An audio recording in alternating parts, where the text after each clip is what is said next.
Lucian DeMarco crossed the dining room in 7 steps, placed himself between the maid and the woman screaming at her, and said 4 words that stopped every conversation in the building. "Do not touch her." Nobody moved. Not the bodyguards. Not the guests in their $1,000 suits. Not Valentina Moretti, whose father owned half the city's waterfront. The maid kept her eyes on the floor. She didn't run. She didn't cry. She didn't even flinch. And that stillness, that quiet, unbreakable stillness, was the first thing that told Lucian DeMarco this woman was not who she appeared to be.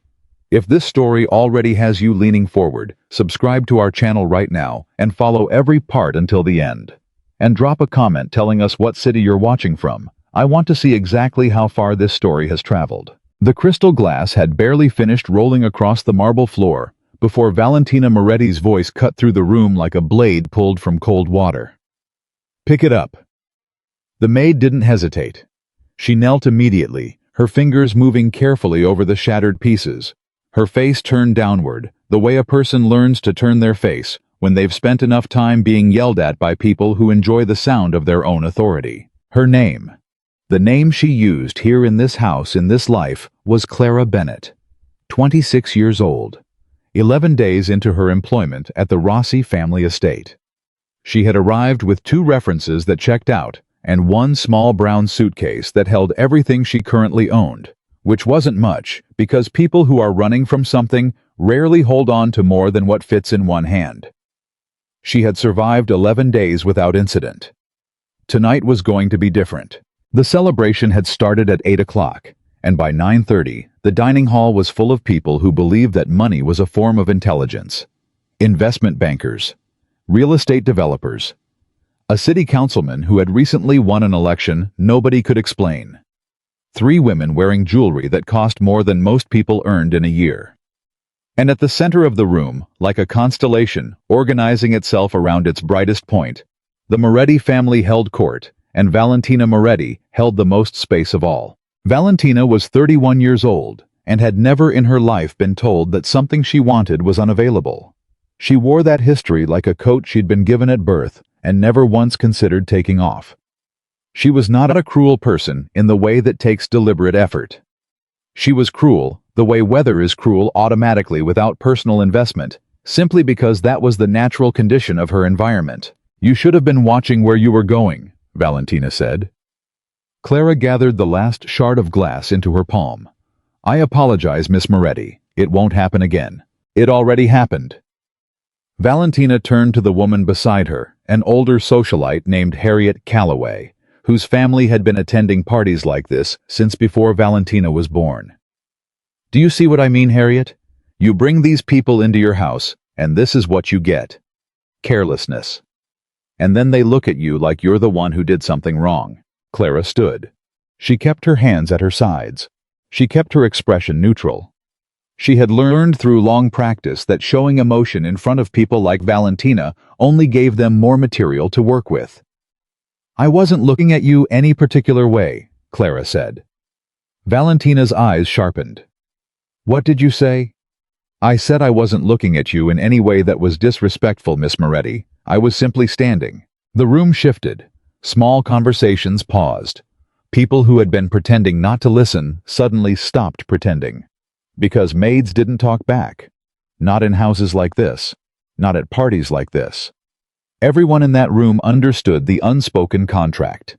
The staff existed to serve and to absorb whatever discomfort the guests needed to discharge, and in exchange they received their salary and kept their employment. And that was the arrangement, and nobody questioned it. Except Clara had just questioned it. Valentina stepped forward. Not close enough to touch, but close enough to make her intention clear. "I think you need to be reminded of something." "Valentina." The voice came from the entrance of the dining hall. It wasn't loud. It didn't need to be. Lucian DeMarco had a voice that functioned the way a hand pressed against a chest. Functions. It didn't push it, didn't threaten it, simply stopped whatever was moving.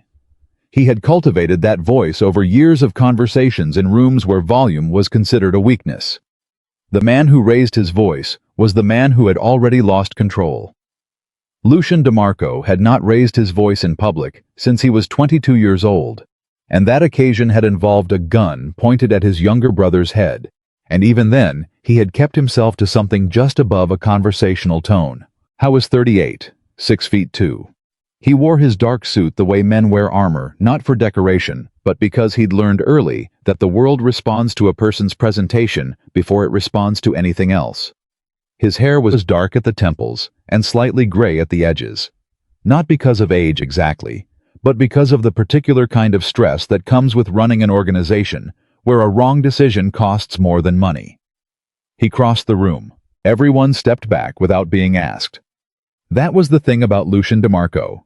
He didn't clear rooms with aggression. He cleared them with presence. People moved out of his path the way water moves around stone, not because the stone is threatening them, but because the stone simply is what it is, and the water knows it. He stopped between Valentina and Clara.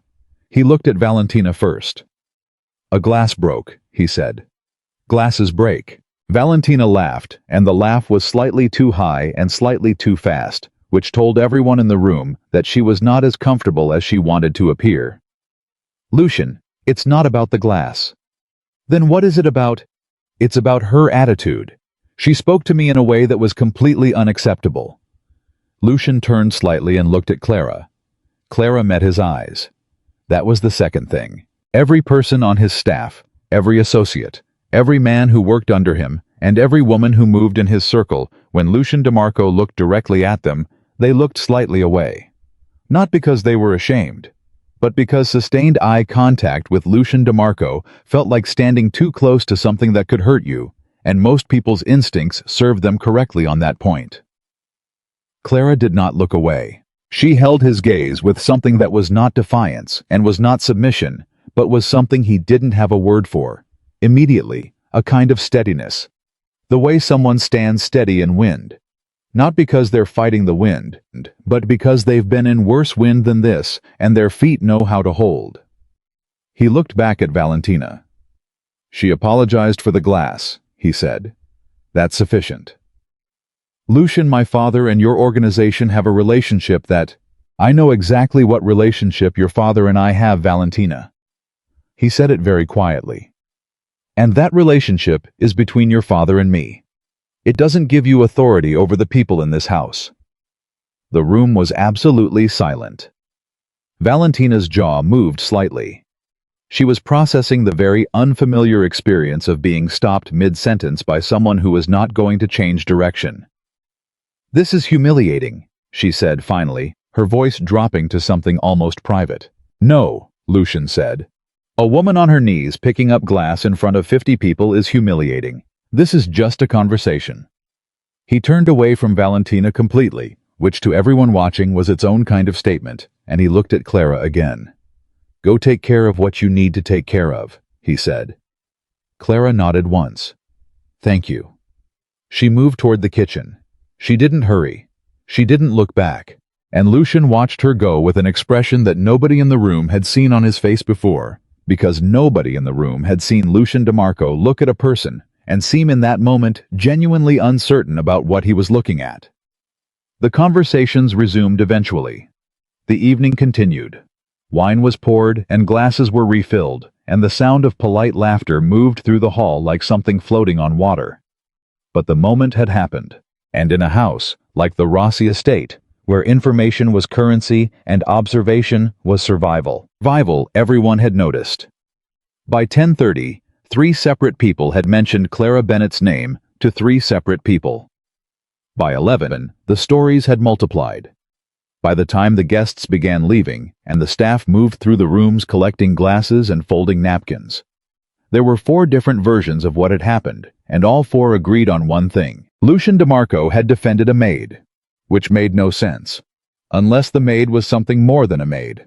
Marco Bellini found Lucian on the second-floor balcony at 11:15, which was where Lucian went when he needed to think without being watched. Marco was 43 compact with a face that had seen enough that it no longer changed much in response to surprises. He had worked with Lucian for 16 years, which meant he had been present for the decisions that made Lucian's empire possible and the decisions that had cost things that couldn't be recovered. He was the person Lucian trusted to tell him the truth, which was a rarer asset than money. That was interesting, Marco said. Valentina Moretti is going to make a call to her father tonight. Let her. Marco leaned against the balcony railing. You want to tell me what happened in there? Lucian was quiet for a moment. Below them, the last of the guests were moving toward their cars, small figures against the lit driveway. She didn't flinch, he said. The maid. Clara, yes. He paused. Valentina stepped toward her and she didn't move. No fear response, nothing. She just stood there and answered the question she'd been asked. Marco considered this.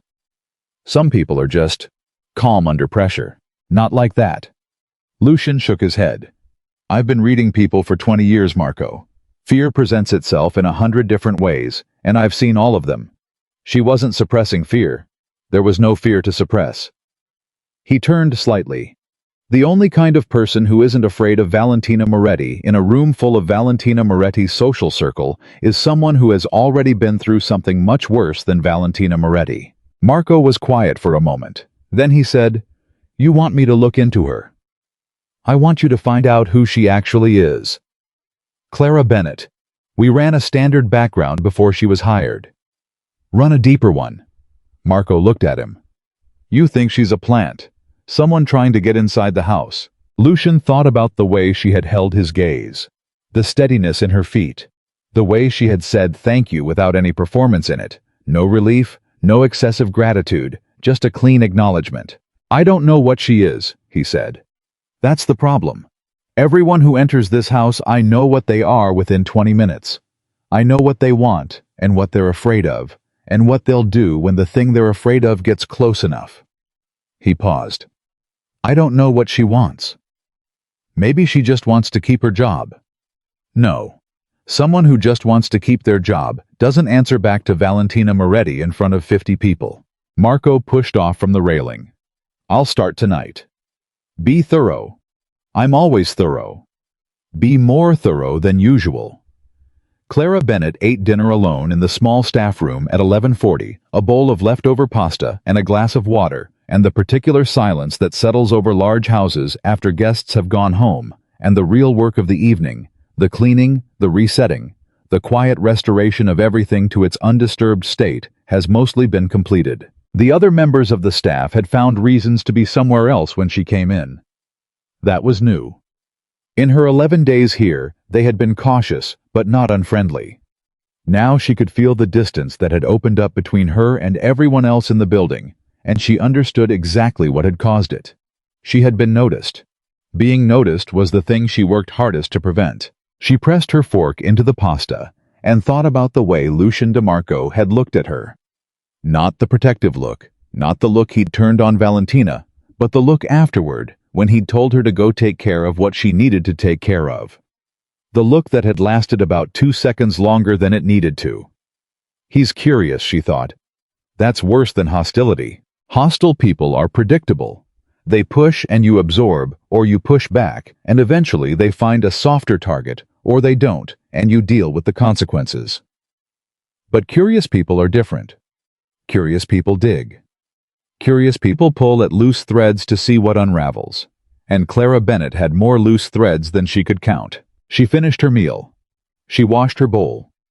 She went upstairs to the small room at the end of the east corridor that had been assigned to live-in staff, and she sat on the edge of the bed for a moment, with her hands folded in her lap. She had lasted 11 days. She had hoped for longer. She thought about her phone, which was a prepaid device with no name attached to it, sitting in the small drawer of the bedside table.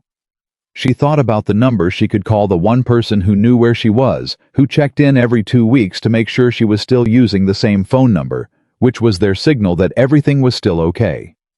She didn't pick up the phone. Not yet. She lay down on top of the covers with her shoes still on. The way a person lies down when they are resting, but not fully surrendering to rest, keeping some part of themselves available for the possibility of needing to move quickly. And she stared at the ceiling and thought about Lucian DeMarco. 3 days passed.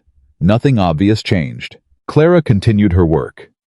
She cleaned the East Wing rooms in the morning, assisted with meal preparation in the afternoons, and handled whatever additional tasks the household manager assigned her.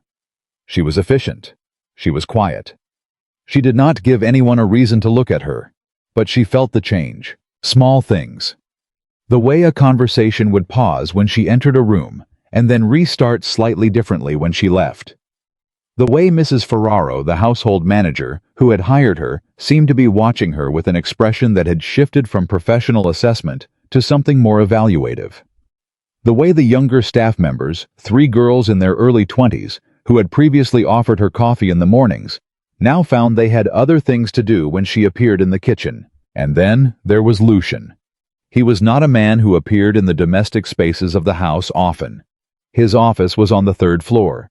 His meetings happened behind closed doors.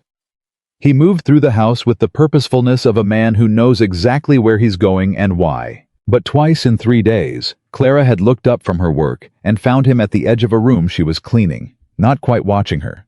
Not watching her in the particular way of a person who has found a reason to be nearby without engineering an obvious excuse. On the 3rd day, he spoke to her directly. Clara. She had been straightening the books on the library shelf, a task that technically belonged to the morning crew, but that she had taken over because she liked the library, and because it was quiet, and because she found that her mind worked better when her hands had something mechanical to do. She turned. Mr. DeMarco. How are you settling in?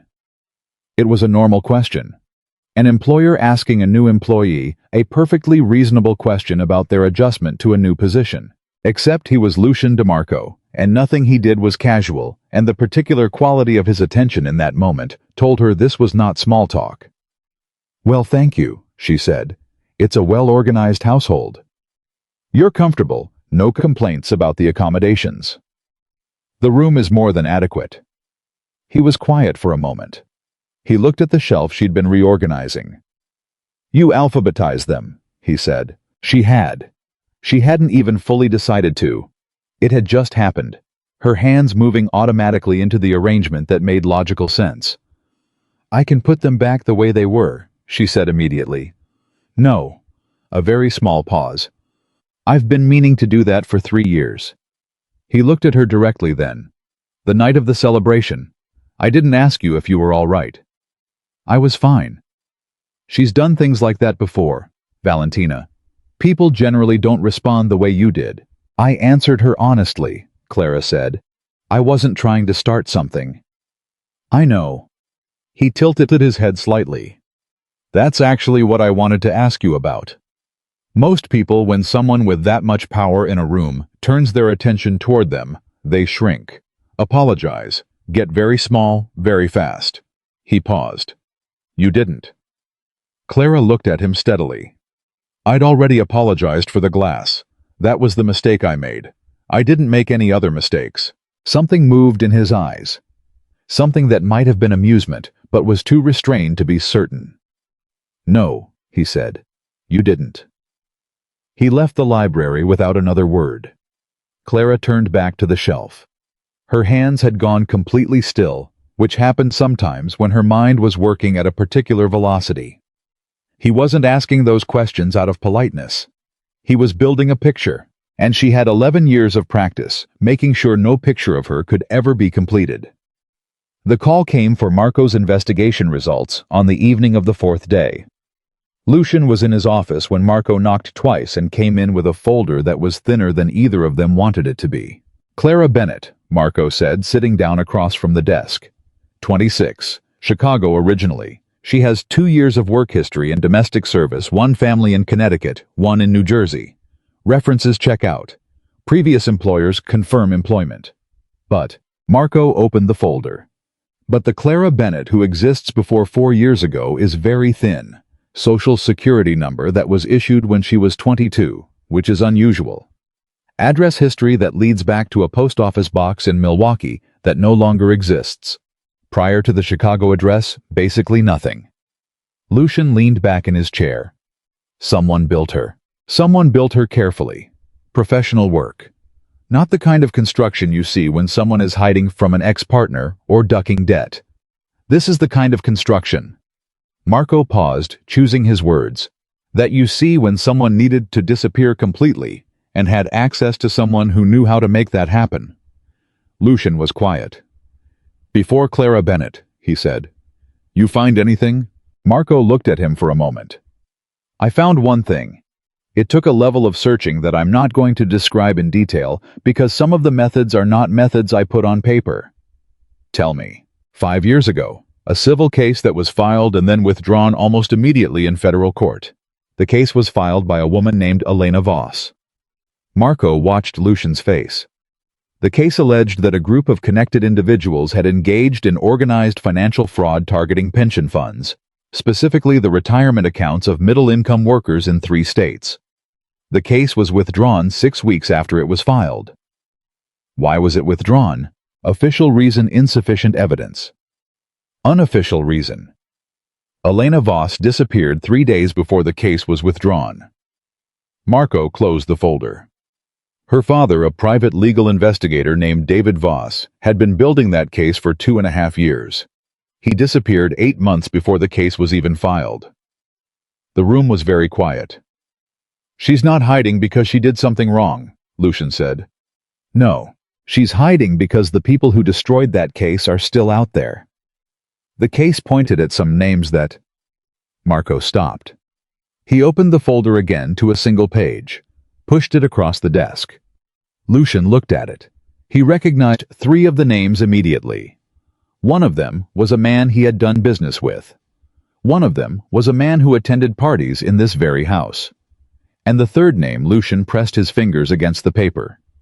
The third name was Matteo Moretti, Valentina's father. He went to find Clara. She was in the hallway outside the kitchen folding linens with the kind of focused efficiency that told him she had been doing repetitive work long enough that her mind was somewhere else entirely, which meant she heard him before she saw him, and she had time to put her expression exactly where she wanted it before she turned. "Mr. DeMarco, we need to talk." Something crossed her face. Not fear, but something adjacent to it. A kind of calculation. The look of a person who has been careful for a very long time and has just heard the sentence that every careful person dreads. "About what?" she said. "About Elena Voss." She went completely still. The linen in her hands stopped moving. For the first time since he'd met her, she looked genuinely caught, not guilty, not afraid, but the way a person looks when they have been carrying something very heavy for a very long time, and someone has just reached out and put their hand on the weight. She said nothing. "Come upstairs," Lucian said, "and we're going to have an honest conversation." They sat in his office with the door closed.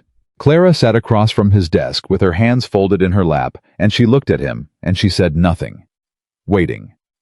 Lucian put Marco's folder on the desk. He did not push it toward her. He simply acknowledged its existence by placing his hand on it. "You don't have to confirm anything," he said.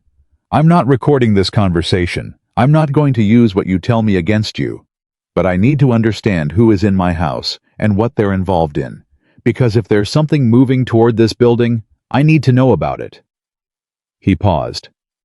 "So I'm going to tell you what I know, and you're going to tell me whether I'm close." She looked at him. "Why would I trust you?" "You probably shouldn't," he said. "But you're in a house with limited exits, and I already know your real name, so trust seems like the more practical option compared to the alternatives." Something shifted in her face. Not a smile exactly, but something that acknowledged the accuracy of the assessment. "Go ahead," she said. He told her what Marco had found. He did it efficiently without embellishment, without asking her to confirm details along the way. He laid out the structure of what he knew. The way you lay out a map, showing terrain, not telling someone where to go. When he finished, the room was quiet for a moment. Then Clara said, "My father was the best person I've ever known." Her voice did not waver. It was flat and factual, and carried the particular kind of weight that comes from having said something silently to yourself 1,000 times before you ever say it out loud. He spent 2.5 years building that case, because those people, those names in your folder, they took retirement savings from workers. Not from corporations, not from the wealthy. From people who had spent their entire working lives believing that someone was taking care of their future. She paused. Bus drivers. Hospital custodians. Elementary school teachers. People who had 40 years of savings in pension funds that those men treated like their personal accounts. And your father found the proof. He found all of it. Documents, wire transfers, internal communications. He handed it to every regulatory body with jurisdiction, and one by one the investigations either collapsed or were never opened. Because the people in that folder had reach. More reach than you probably understand, she said.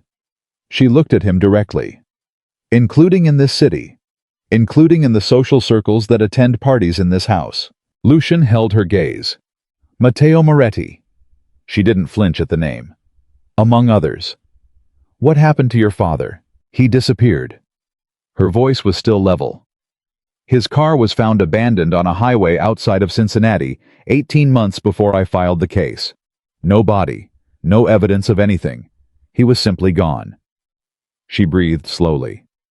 I filed the case because I thought if there was an official record, if it became real enough that reporters and lawyers had to pay attention, it would be harder to make me disappear the way they made him disappear. But instead they withdrew the case before it could go anywhere. They threatened everyone connected to it.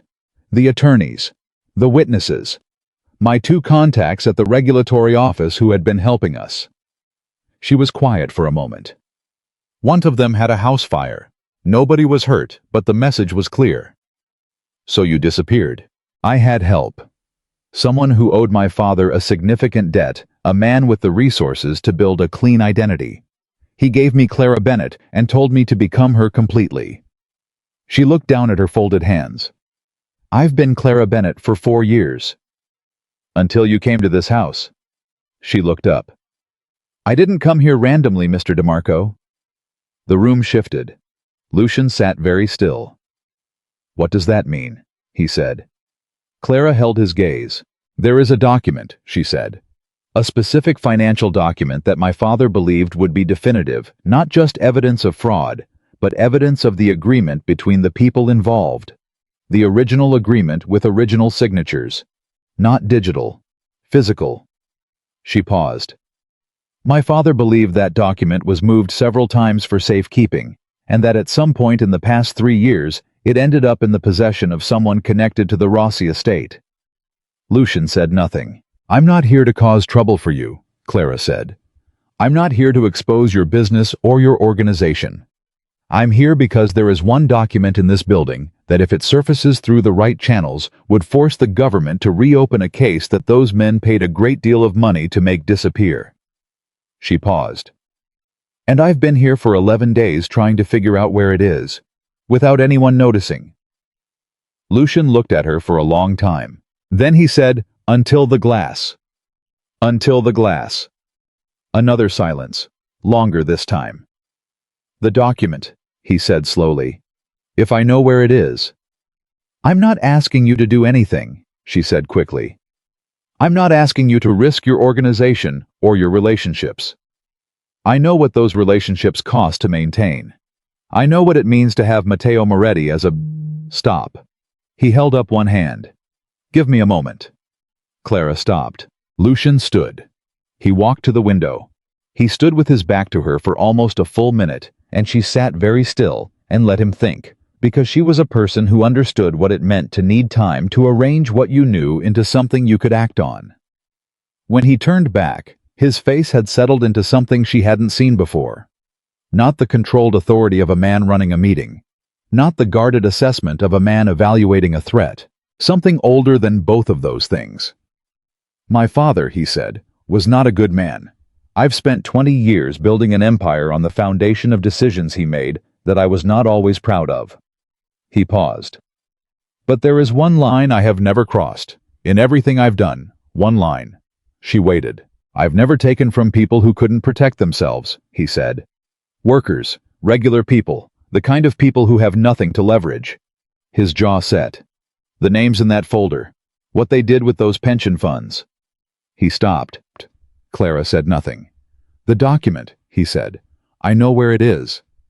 She felt something loosen in her chest that had been tight for 4 years. I've had it for 8 months, he said. A former associate brought it to me because he thought it would be useful leverage. I've been trying to figure out what to do with it. He looked at her steadily. I didn't fully understand what it was. Now I do. The room was completely quiet. Outside, somewhere below them, the house continued its ordinary evening dishes being washed.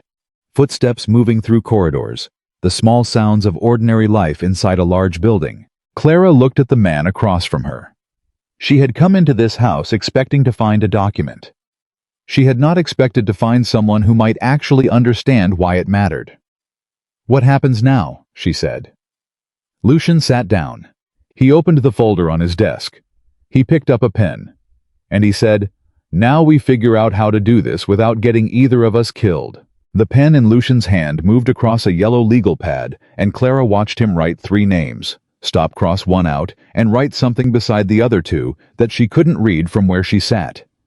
He did it with the focused economy of a man who thought better when his hand was moving, and she recognized that quality, because her father had been the same way, a man who needed the physical act of writing to slow his mind down enough to see the shape of a problem clearly. "Tell me about the people who know you're still alive," Lucian said without looking up.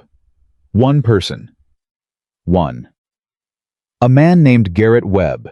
He was my father's closest friend for 30 years. He's the one who built my identity." She paused. "He lives in Portland.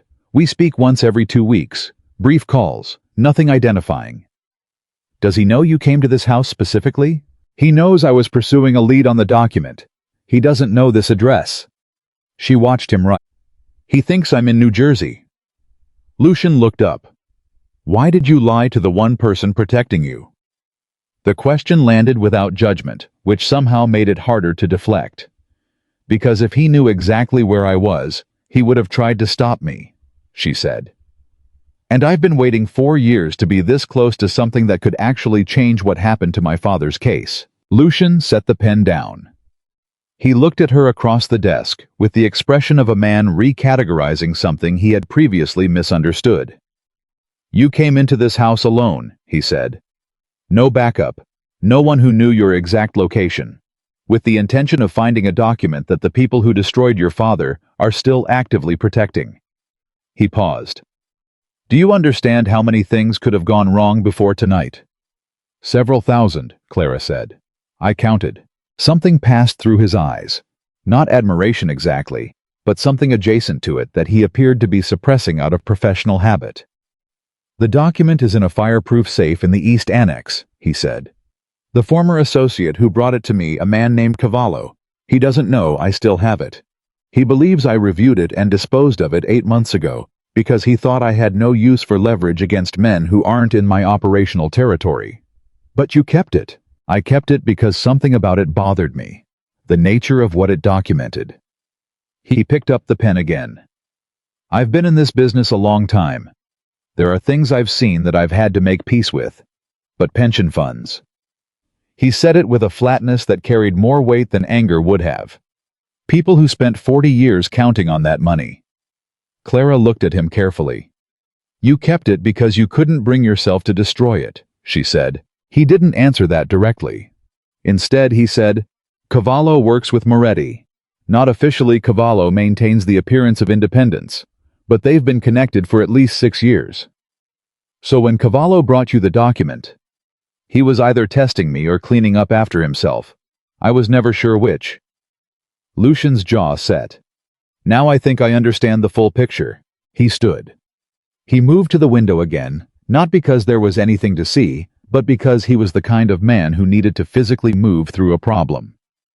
"If we take that document to the right people," he said, "and we do it wrong, Moretti finds out before anything is filed, before there's an official record, before there's any protection in place, it won't just be dangerous for you." He turned. "It will be dangerous for everyone in this building." "I know that," Clara said. "I've known that since I walked through the door 11 days ago." "And you came anyway." "My father disappeared for this. His entire life's work erased. The people he was trying to protect, they never got justice. They never even got an explanation." Her voice stayed controlled, but something underneath it tightened in a way that Lucian could hear. "I came anyway because I'm the only person left who can." The room held that for a moment. Then Marco knocked twice and opened the door without waiting for an answer, which was the arrangement they'd had for 16 years, and which told Clara immediately that this man was not an employee, but something closer to family. He looked at Clara, then at Lucian. "We have a problem," he said. The problem had a name, Victor Hale. Marco closed the door and stood with his back against it, which was a posture that meant the information he was carrying was not the kind you delivered while seated. "Victor Hale made a call tonight," Marco said. "From a burner that we intercepted through our usual channel. He called a number we traced to a private security firm out of Newark, a firm that does work for several of the families Cavallo connects to." He paused. "The call mentioned this house, and it mentioned a name." Lucian waited. "Not Clara Bennett," Marco said. "Elena Voss." The air in the room shifted completely. Clara felt it in her spine before she processed it in her mind, the specific cold that moves through a person when they realize the thing they've been running from has just closed the distance. "Victor Hale is a guest here," she said. Not a question. She had seen him at the Celebration 50s, silver-haired, the kind of man who moved through rooms with the ease of someone who has never in his life been refused anything. "He's a business associate of one of the Rossi family's primary investment partners," Marco said. "He attends 3 or 4 events here per year." He looked at Lucian. He must have recognized her tonight. Probably when she spoke up. Something about her voice or her face or both, Clara said quietly. "He knew my father. They were in the same professional circles before." She pressed her hands flat against her knees. He would have known Elena Voss. Lucian turned from the window. His voice was completely steady. "How long do we have before whoever he called makes a move?" "If they're organized and local, 12 hours, maybe less." Marco held his gaze. "The firm he called doesn't do observation. They do removal." The word sat in the room like something solid. Clara looked at Lucian.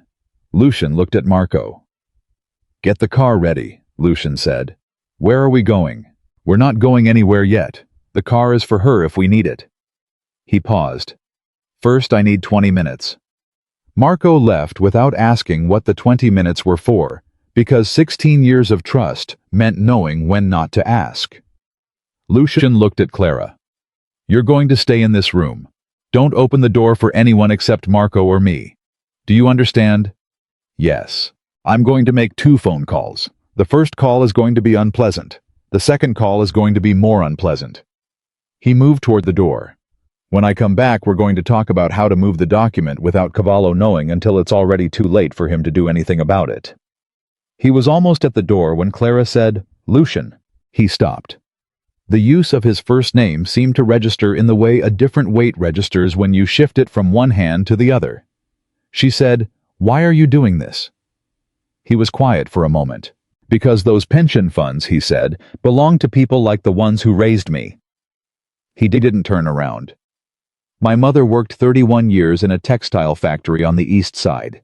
She had a pension. It wasn't large, but she counted on it." He paused. She would not have liked Matteo Moretti. He left. Clara sat in the chair and breathed slowly and thought about a woman she'd never met who had spent 31 years in a textile factory. And she thought about her father, who had spent 2.5 years trying to protect women exactly like her. And she thought about how the world was sometimes a very strange and specific place. The first call took 11 minutes. Clara could hear Lucian's voice through the door, not the words, just the register. Controlled. Flat.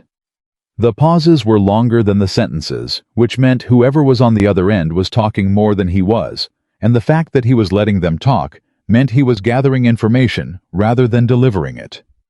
When the tone changed, shorter sentences, sharper pauses, she knew he had shifted from listening to deciding. Then silence. The second call began 3 minutes later and lasted less than 5.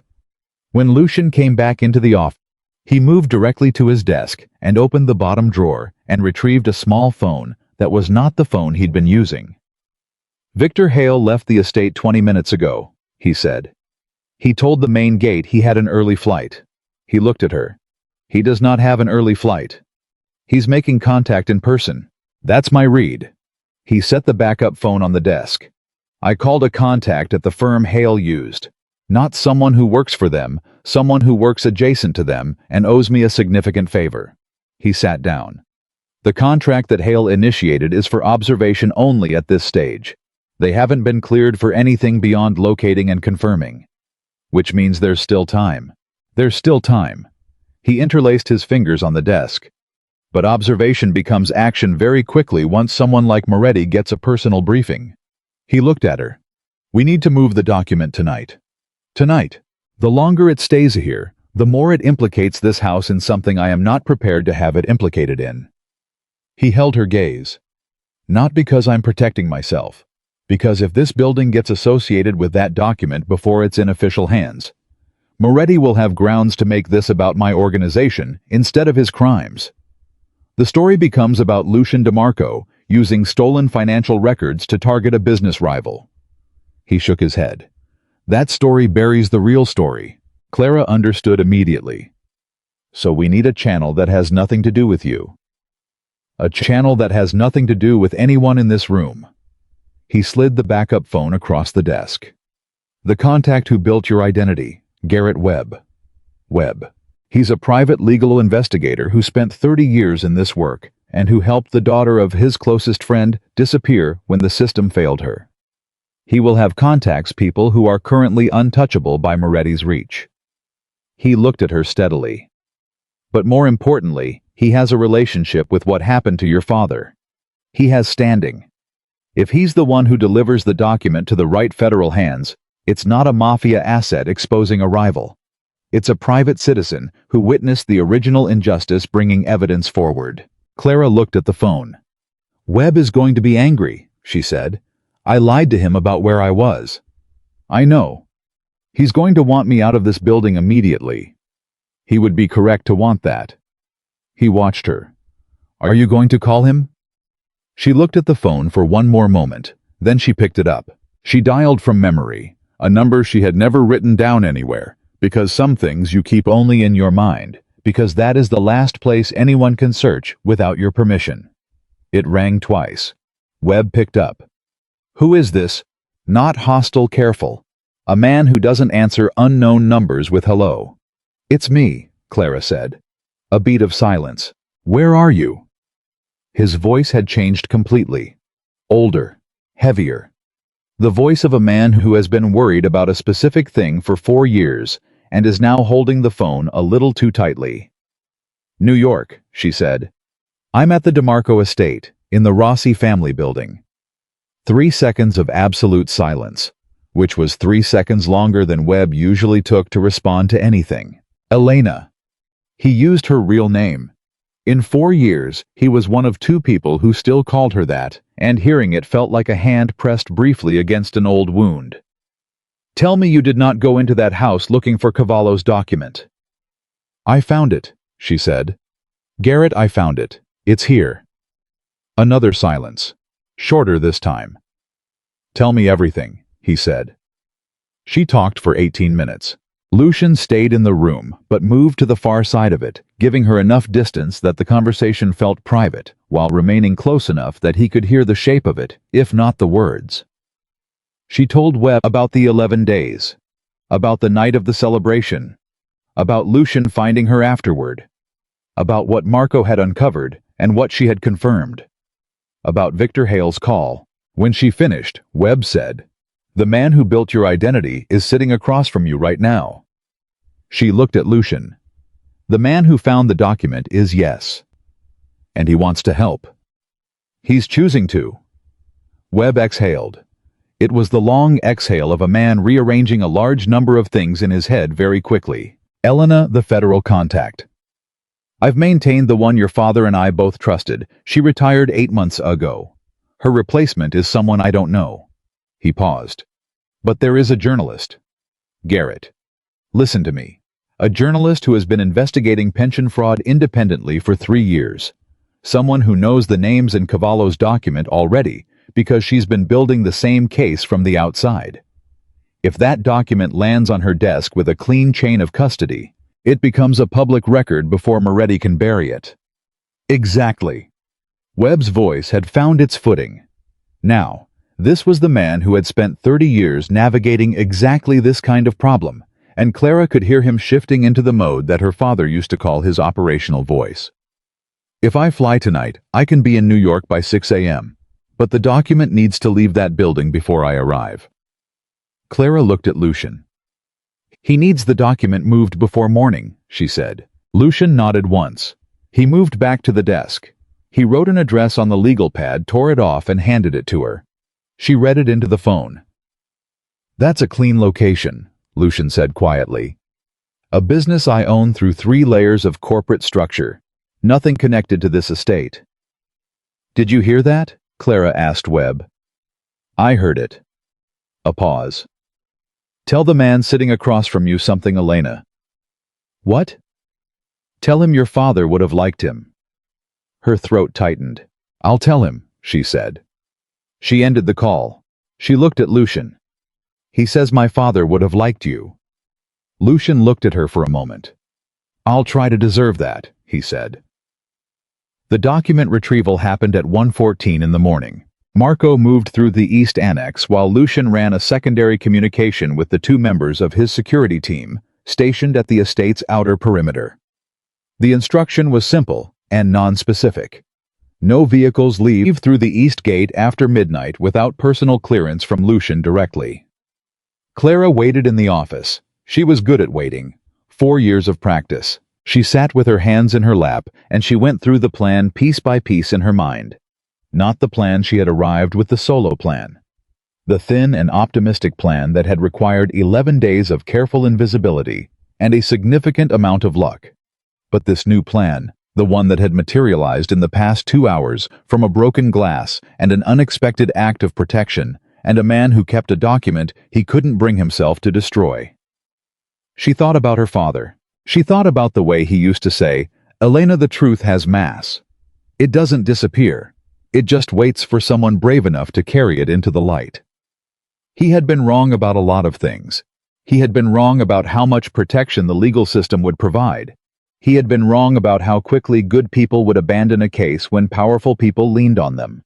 He had been wrong most devastatingly about his own safety. But he had not been wrong about that. The door opened. Marco came in carrying a manila envelope sealed with tape. He set it on the desk and looked at Clara. It's all there, he said.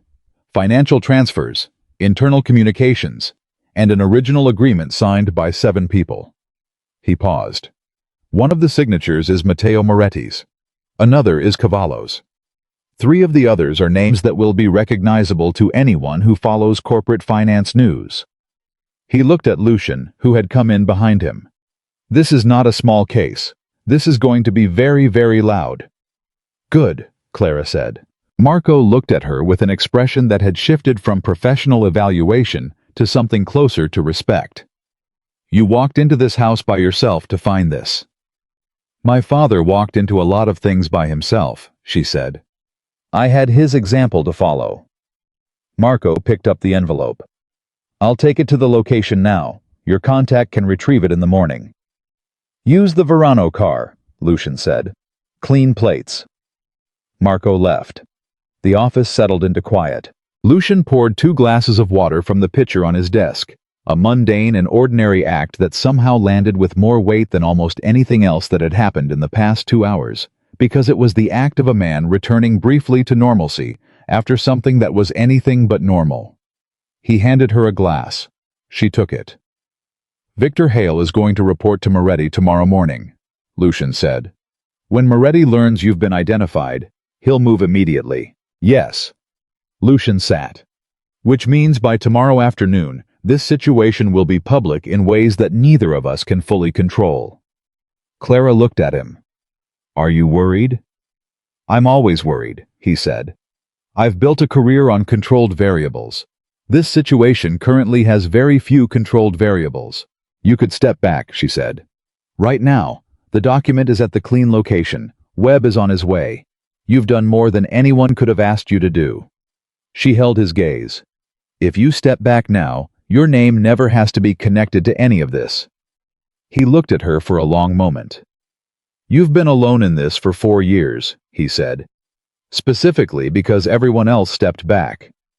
She said nothing. I'm not stepping back, he said. Something shifted in her chest.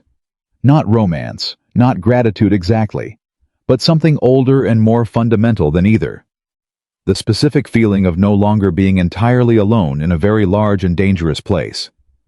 "You should know," she said, "that my father's friend Webb, he's been carrying this for 4 years too. He blamed himself for not finding the document before my father disappeared. He's been working on the edges of this case for years trying to find a way in. And now he has one. Because you kept something you couldn't bring yourself to destroy." She looked at the space on the desk where the envelope had been. "Do you know why Cavallo brought it to you, out of everyone he could have brought it to? He thought I had no connection to anyone on those pages," Lucian said. "And he thought my organizational instincts would be to destroy it rather than hold it, because holding it creates liability." He paused. He underestimated both my instincts and my reasons. "What was your reason?" He was quiet for a moment. "My mother's pension was administered by a fund in this city," he said. "When she retired, the payout was significantly less than she'd been promised. She never challenged it. She was not the kind of woman who challenged things." His voice stayed flat, but the flatness itself was its own signal. "I had the fund reviewed 6 years ago. The review found evidence of mismanagement but nothing actionable." He looked at Clara. "The names in that envelope. 2 of them are board members of that fund." The silence that followed was very full. Clara looked at him. He looked back at her without any performance on his face, no calculation, no management of how he appeared. Just a man in the middle of the night being honest about something that he had carried quietly and alone for longer than she had. "I'm sorry," she said. "Don't be sorry," he said. "Be right about what that document can do." "I am right about it. I know." He picked up his pen again. "Then let's make sure everything that happens next is done in a way that the right people can't undo." He pulled the legal pad toward him, and they worked through the night, 2 people who had both been carrying the same weight from different directions, for different reasons, who had arrived in the same room, through a broken glass, and a question nobody expected a maid to answer back to. Outside the city moved through its ordinary darkness. Inside the office on the 3rd floor of the Rossi estate, the shape of something that had been broken for 4 years began very carefully and with a great deal of uncertainty to shift toward being repaired. At 3:40 in the morning, Lucian's phone buzzed once. He looked at it. He showed Clara the screen. "A single message from Marco package is secure." Clara read it twice. Then she closed her eyes. And for the first time in 4 years, she let herself believe that her father's work might actually survive him. But 30 seconds later, Lucian's phone buzzed again.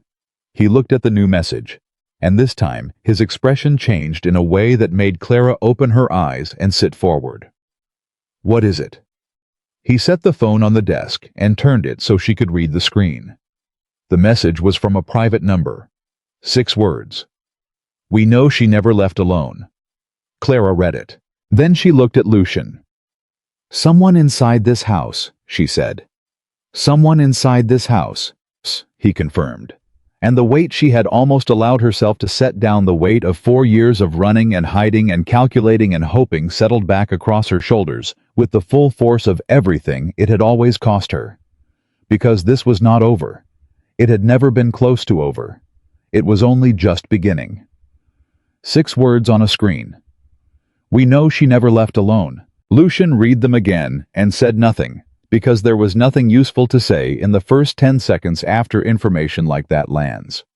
He had learned long ago that the men who spoke immediately after a shock were the men who made the worst decisions, because the first impulse after being caught off guard was almost always wrong. He set the phone down. He looked at Clara. She was already thinking he could see it in the way she went still, the way her eyes moved slightly without focusing on anything in the room, the particular quality of a person running scenarios at speed. "How many people knew about tonight?" she said. "Marco. 2 members of the outer perimeter security team who were told only that no vehicles leave the east gate without my clearance." He paused. "And whoever sent that message, which means one of those 4 is working against us. Or the message is a bluff." "It's not a bluff." He was certain of it. The message was too specific. She never left alone, which meant they knew about Marco's car, which meant they knew about the document moving, Someone watched Marco leave. Or someone knew in advance that he would. Lucian picked up the phone. He called Marco on the first ring. Marco answered before the second ring finished. "I see it," Marco said immediately, which meant he'd received the same message forwarded to his own phone, through their internal alert system.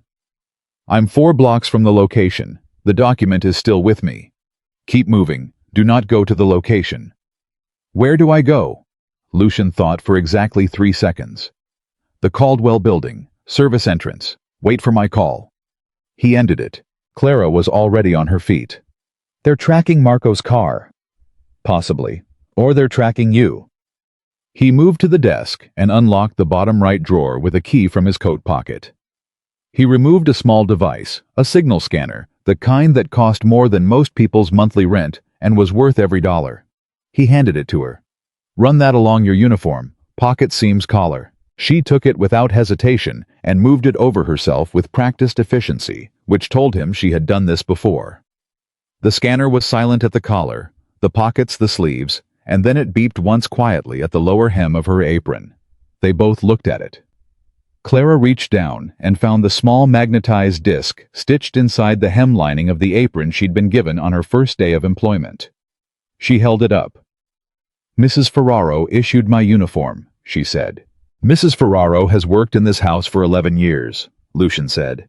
His voice stayed level, but the line of his jaw tightened in a way that Clara recognized as the specific kind of controlled anger that only comes from a betrayal you hadn't fully expected. She would have had access to the staff records, Clara said. Access to the background checks on new hires. If Cavallo's people had someone inside this house asking about new domestic staff, she would have been the first person they approached. He took the disc from her fingers, examined it for a moment, and then set it on the desk without crushing it, which told her he was already thinking about how to use it, rather than simply remove it. "How long has this been on you?" "Since day one." Clara thought backward through 11 days of movement. "Every room I've worked in. Every conversation I've had on this floor." She looked at him. "The document retrieval tonight. If she was listening." She heard everything. The weight of that settled fully. Whoever sent the 6-word message knew about the document. They knew about Marco. They knew about Webb. Possibly Clara forced herself to think it clearly. They knew about the journalist Webb had mentioned, the one with 3 years of independent research. The one whose ability to receive the document uncontested was the entire load-bearing element of the plan. "Call Webb," Lucian said. She was already picking up the phone. Webb answered on the first ring, and she heard in the quality of his silence that he'd been sitting awake in an airport somewhere waiting.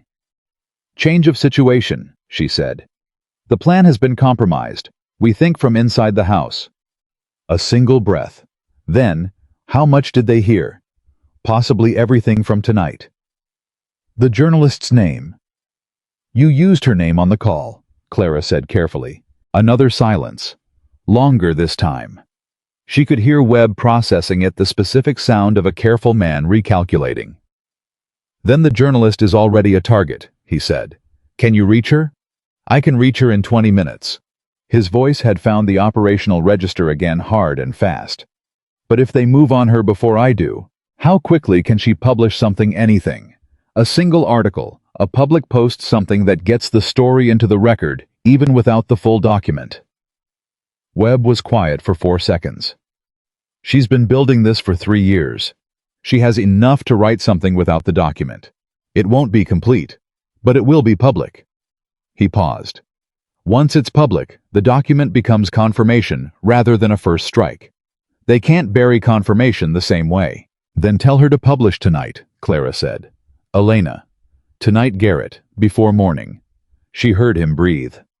"All right," he said. "All right, sit tight." He hung up. Clara set the phone down and looked at Lucian. "If the journalist publishes anything about this tonight," she said, "the story moves out of everyone's control. Moretti's people can't suppress something that's already in the public record." "No," Lucian agreed. "But it also means that by morning everyone involved in this case becomes a story, including anyone who helped move the document." He looked at her without flinching. "Including this house." "I know," she said. "I'm sorry. Don't apologize." He said it with the same flat conviction he'd used when she apologized for the glass 11 days ago, as though apology from her specifically was something he had no interest in receiving. I made the choice with clear information. He moved toward the door. I need to have a conversation with Mrs. Ferraro. What are you going to say to her? He stopped. I'm going to find out exactly what she told them, and exactly when. His voice was quiet and cold, in the way of water, at depth, not violent, but carrying the suggestion of enormous pressure. And then I'm going to decide what happens next, based on what she says. He left. Clara stood alone in the office for 30 seconds. Then she sat down, folded her hands in her lap, and did what she had done for 4 years, when the weight became almost too much to hold in a standing position. She breathed. And she thought about her father. Lucian found Mrs. Ferraro in the kitchen at the far east end of the building, a 70-square-foot room that most of the guests at this house didn't know existed. She was 61 years old, broad-shouldered, with gray hair that she kept pulled back so severely it looked like a statement. She had managed this household through 3 different ownership arrangements. She had outlasted staff members' guests and at least 2 formal investigations into the Rossi estate's operations that had produced nothing actionable. She was pouring herself tea when Lucian came in. She heard him, and she stopped pouring, and she did not turn around. That was the tell. A person with a clear conscience turns around. Put the kettle down, Lucian said. She did. Turn around. She did that too. Her face was doing something complicated, not innocent, and not exactly guilty, but the face of a person who has been carrying a decision they weren't fully at peace with, and has just been confronted with the moment of reckoning. How long? He said. She held his gaze. 4 months. Who approached you? A man I'd never met. He said he worked in financial compliance. He said there was a concern about a former associate of the estate, someone who might have placed an agent in domestic staff. She paused. He said it was a regulatory matter. You believed that? I believed the money, she said, and the directness of it was almost startling. No softening, no self-serving explanation. I'm 61 years old. I have a daughter in a treatment program that costs $4,000 a month. I have a pension from this house that won't cover what I need. She looked at him. They offered me a sum that solved a significant problem. Lucian said nothing. I knew it wasn't compliance, she said. I'm not a foolish woman. I knew it was private. But they told me it was about finding someone who had entered the house under false pretenses. Someone dangerous. She looked at the floor briefly, then back up. I told myself I was being careful. You put a tracking device on her uniform. They gave it to me. They said it was a safety measure. And tonight, when you heard things you didn't expect, I called the number they gave me. Her voice went quieter. When I heard what she really was, what she was trying to do. She stopped. I called because that was the agreement, but She pressed her lips together. I waited 2 hours before I called. The room was very still. Lucian looked at her. You waited 2 hours, he said. I know what I did was wrong, she said. I've known it since the 2nd week. But tonight, hearing about those pension funds, hearing about what her father built and what they did to him. Her voice had gone to something raw underneath the practical surface. My husband had a pension. When he died, I found out it had been mismanaged. 30 years of work. She shook her head. I waited 2 hours because I needed to believe that the call might not matter by then. Lucian stood in the kitchen with the oldest woman on his staff and listened to her tell him the specific way that desperation sounds when it tries to sound like something more principled, and he recognized it because he had heard it before in his own voice, in rooms he never discussed with anyone. Is your daughter going to be all right? He said. Mrs. Ferraro looked up sharply, surprised by the question. I don't know, she said. The number they gave you. You're going to call it back. You're going to tell them the information you provided was incomplete, and that the woman they're looking for left the estate 2 hours ago in an unregistered vehicle heading north. She stared at him. Can you do that? He said. They'll know eventually. Eventually is all I need. He moved toward the door. Your daughter's treatment. I'm going to arrange for the invoices to come to me for the next 8 months. He stopped. Not because of tonight. Because of the 31 years before tonight. He paused. But if you make any contact with those people again after the call I just described, I will know. And the conversation we have afterward will be different than this one. He left. Behind him, he heard the sound of a cup being set down very carefully on a counter, and then the sound of a woman crying quietly. The specific kind of crying that happens when relief and shame arrive in the same moment, and there isn't enough room inside a person for both of them. He was back in the office at 3:58. Clara looked at him and read the result in his face before he spoke. "Mrs. Ferraro," she said. "She's handled." He sat down. "She bought us time." Clara accepted this without pressing for details, which he noted. "Webb called while you were gone," she said. "The journalist, her name is Sarah Okafor. She's been awake since Webb reached her. She's been awake because she received an anonymous package 6 months ago with partial documentation of the pension fraud case. She's been holding it because she didn't have enough to publish safely." Clara paused. "What's in that envelope Marco is holding is the missing piece she's needed for 6 months. So she's ready. She's been ready." Something in Clara's expression shifted, not quite a smile, but the particular arrangement of a face that has been set against grief for a long time and has just found something to reach for. She said she can file the story before the morning news cycle. If it goes up before 6 a.m., it hits every aggregator by 7. By 8, it's picked up nationally. Lucian checked the time. "We have 2 hours. Marco needs to get the envelope to Webb. Webb needs to get it to Okafor." She looked at him. "Can Marco move without being tracked?" Lucian was already on his phone. He spoke to Marco for 45 seconds, relayed the journalist's contact information that Webb had sent, and ended the call. "Marco is going on foot for the last 6 blocks, he said. "Old habit from a period of his career he doesn't enjoy discussing." He looked at Clara. "The document will be in Okafor's hands within the hour." Clara nodded slowly, and neither of them said anything for a moment, because they had done the things they could do, and the rest of it was now moving on its own momentum, which is the most terrifying position to be in when the stakes are as high as they were. "Tell me about your father," Lucian said. Clara looked at him. "It's going to be an hour," he said simply, "and I'd like to know who he was." She was quiet for a moment. Then she said, "His name was David Voss. He was 63 when he disappeared." She paused. "He had this quality, this specific quality, that I've never seen in anyone else, where every person he spoke to felt like the most important person in the room. Not because he was performing it, because he actually believed it. Every person, regardless of what they did or how much they earned or where they came from." She looked at her hands. "He used to say that most injustice happens because powerful people stop seeing regular people as real. He spent his entire career trying to make regular people visible in systems that preferred not to see them. The pension case. He found it through a client, a bus driver named Orville Washington, who came to him because his pension payout was 40% less than he'd been promised. My father thought it was an administrative error at first.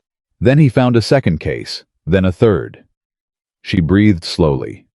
By the end, he had documented 412 families, all of them middle income, all of them in the same 3 funds, all of them short by amounts that added up to, across all the families, $63 million.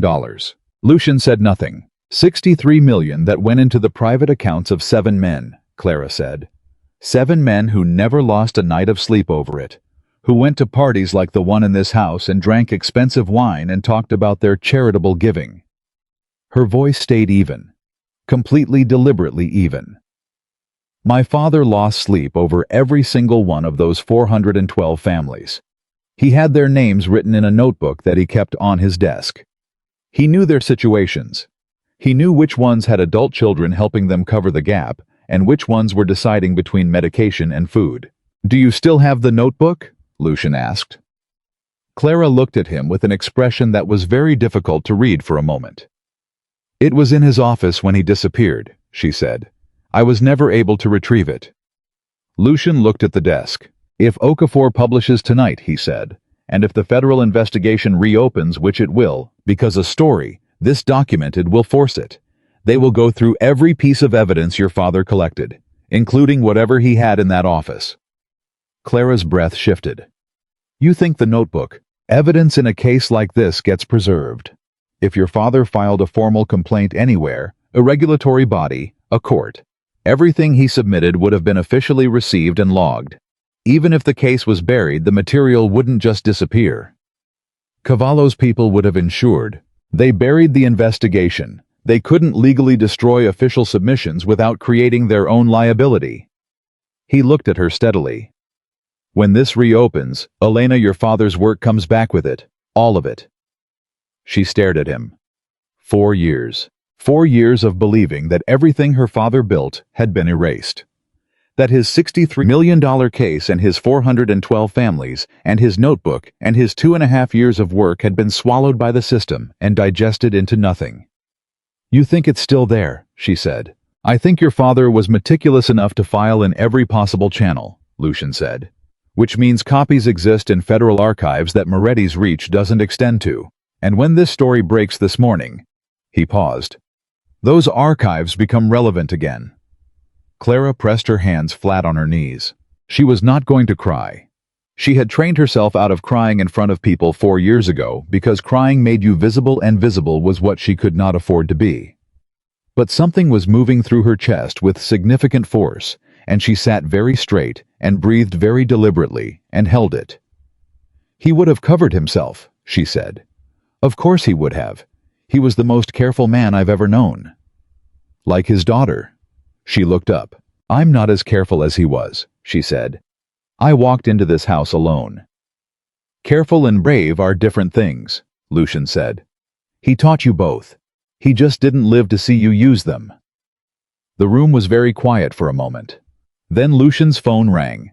He answered it, listened for 12 seconds. And when he set it down, his expression had changed into something sharper and more immediate. What? Clara said. Moretti is moving faster than we anticipated. He stood. He received Mrs. Ferraro's call, the false report, but he didn't stop. He sent 2 men to the estate. They're 20 minutes out.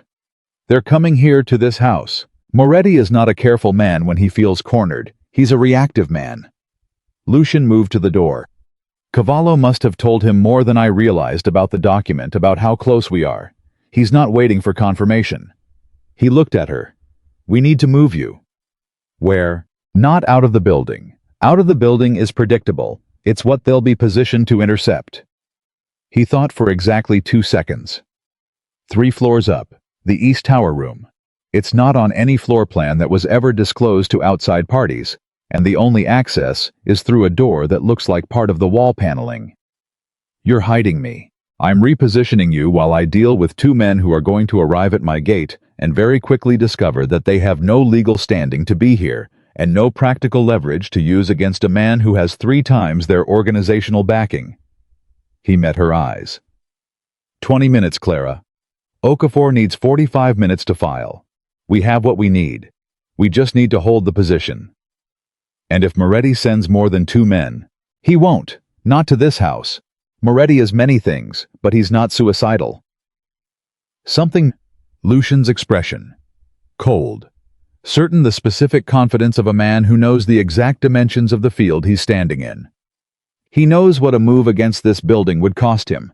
He's sending 2 men because he believes it's a contained problem, a woman, a document. A pause. He doesn't know yet how wrong he is about both. He took her upstairs. The East Tower room was small and without windows facing the street, and Lucian showed her the secondary lock mechanism on the interior panel before he left.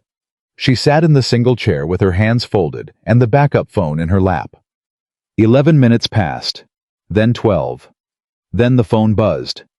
A message from a number she didn't recognize, but the first 3 words told her who it was. Orville. Bus driver. She read the rest. Ms. Okafor says the story goes up in 22 minutes. She wanted me to know. She wanted whoever is responsible to know. My wife and I have been waiting 4 years. Clara read it 3 times. She didn't know how Okafor had found Orville, Washington. She didn't know how Orville had gotten this number. But she understood that some things move through the world along channels that have nothing to do with planning. Her father would have understood it immediately. She typed back. Your name is going to be in the story. So is your pension. So is your 40 years of work. My father made sure of it. She sent it. She sat with the phone in her lap. 14 minutes later, Lucian came back. He came in and sat across from her, and he looked different than he had 2 hours ago, not shaken, but rearranged. Like a person who has just finished a very difficult conversation and is in the first moments of processing its result. "Moretti's men," she said. "Turned back at the gate," he said. "After a phone call." "What phone call?" "I called Matteo Moretti directly." He paused. "I told him that the document he was looking for had already left this building through federal channels, that a journalist was filing a story within the hour, and that any move his people made against this estate tonight would be documented and added to the public record." He looked at her. "I also told him that I had a recording of Victor Hale's call from 3 days ago, which I do, and that the recording would be submitted to the investigation as evidence of witness intimidation." He paused. "Which it will." Clara stared at him. "You had that recording?" "Marco monitors all communications that mention this building." He said it without apology. "It's a long-standing protocol." "And you didn't tell me." "I needed to know what Moretti would do when cornered before I disclosed what I had." He held her gaze. "I wasn't withholding it against you. I was holding it for the right moment." She absorbed this. "The right moment was when his men were at your gate." "Yes." "Did he back down?" Lucian looked at her steadily. "Matteo Moretti is 67 years old and has been careful his entire life because careful men survive. When a careful man is told that the story is already moving and that additional action only increases his exposure." Sarah Okafor. Timestamp 5:47 a.m. She read the first paragraph, then the second. Her father's name appeared in the third paragraph. David Voss, private legal investigator. His case, his family's, his work brought back from wherever they had tried to bury it into the full and irrevocable light of public record. She held the phone with both hands, and she looked at the screen, and she did not cry. She didn't need to cry. Her father had been right. The truth had mass. It had waited. And someone had carried it into the light. She looked up at Lucian. I was watching her with an expression she recognized now, the one that had no performance in it, no calculation, no management. Just a man present in a moment that was larger than he had expected it to be. "He would have liked you," she said. "My father." Lucian said nothing for a moment. Then, "Tell me his name again." "David Voss." He repeated it quietly. Not to her.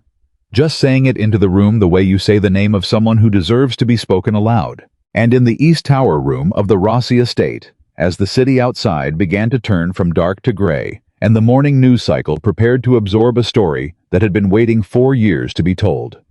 The silence between them was not empty. It was the silence of something that had been broken for a very long time, finally and imperfectly, and with great difficulty, beginning to be whole. But neither of them knew yet what the morning would bring. And the morning was already arriving. The story was live at 5:47 a.m. By 6:15, it had been shared 4,000 times. By 7:03, national news outlets had picked it up and were running their own verification calls that went to regulatory bodies, to former employees of the 3 pension funds, and to at least 2 of the 412 families that David Voss had documented by name. Lucian knew all of this because Marco was tracking it in real time from the third-floor office, sending brief updates every 15 minutes to the phone in Lucian's coat pocket. Clara knew it because she was sitting in the same chair in the East Tower room, reading every update on the backup phone, and each one landed somewhere inside her chest, with a weight that had nothing to do with relief, and everything to do with something older and more complicated. The specific feeling of watching your father's work breathe again after 4 years of believing it had suffocated completely. At 7:22, Garrett Webb knocked on the tower room door. He had arrived from the airport 40 minutes earlier than his flight should have allowed, which told Clara he had left for New York before she'd even called him, that he had been preparing to move the moment she surfaced anywhere near this case. He was 71 years old, thinner than she remembered from the last time they had met in person, with the kind of face that carries a long history of worry. the way old wood carries weathering, not damaged exactly, but permanently marked by it. He came in and looked at her for a long moment. Then he crossed the room and put both arms around her. She let him. She stood with her forehead against the shoulder of the man who had known her father for 30 years, and she breathed slowly, and she did not fall apart because she was not built for falling apart. But she let herself be held by someone who understood the full weight of what the past 8 hours had cost, and produced and changed. "He would be so proud of you," Webb said. She stepped back. "He would be furious that I went in alone." "Both things," Webb said. "He would have been both things." He looked at her with eyes that were doing the complicated work of a person who is trying to hold grief and gratitude in the same space without letting either one collapse the other. "Elena, it's in the record. Everything he built, it's in the record." "I know. The Federal Archive.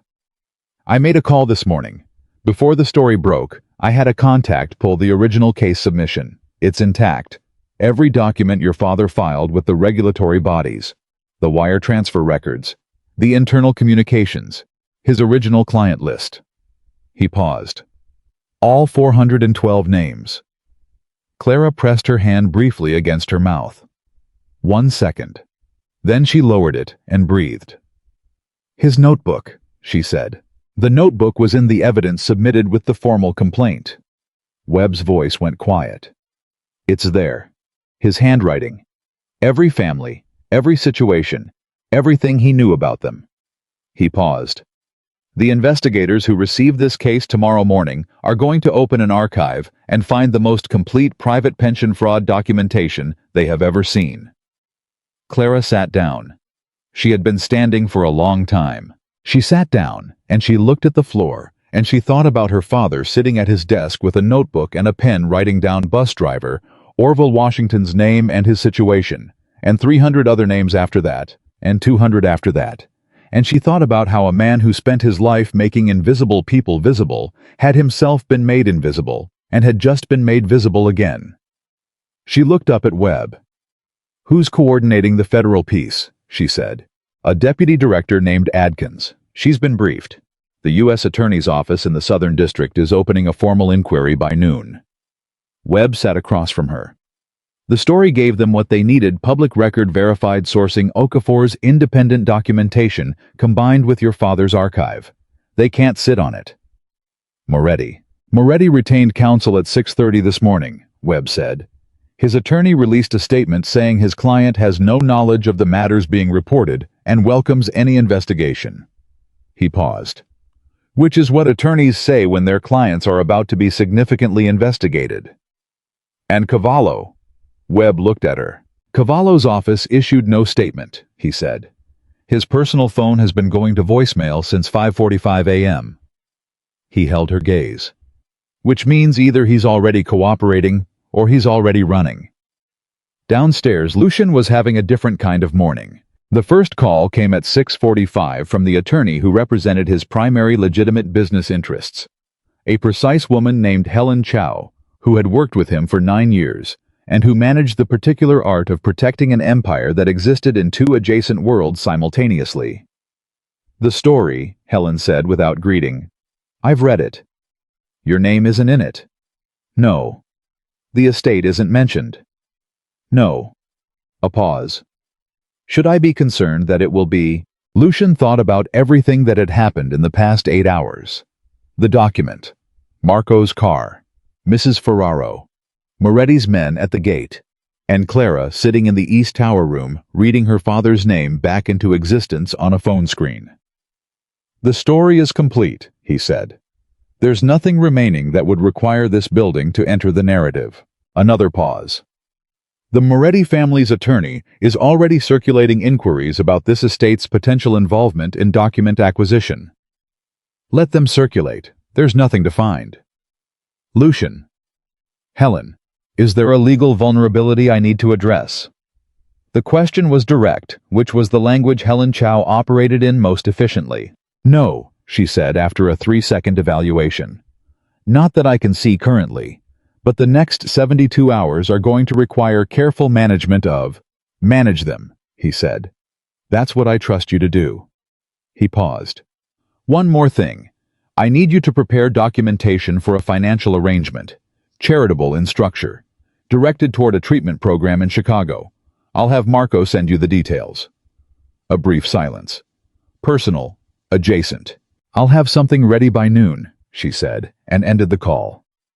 The second call came from the Rossi family's eldest son, a man named Federico, who technically owned the estate Lucian operated from and who existed in comfortable ignorance of most of what happened within its walls, which was an arrangement both of them preferred. Federico had read the morning news. How was upset in the particular way of wealthy people who are not in personal danger but have become associated with a narrative they didn't approve in advance. Lucian listened to him for 90 seconds and then said, "Federico, is anyone coming for you specifically?" "No, but..." "Is any part of your financial interest implicated in the story?" "No, but the association." "The association is temporary. By next week, there will be a different story, and this building will be irrelevant to it." He paused.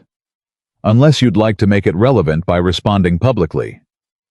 Federico did not want to make it relevant. He ended the call. Marco appeared at the office door. "Victor Hale," he said. Lucian waited. "He's talking." Marco came fully into the room and closed the door. Not to federal investigators yet, but to Okafor. He called her directly, which is either a legal strategy or a panic response, could be either with Hale. What is he giving her?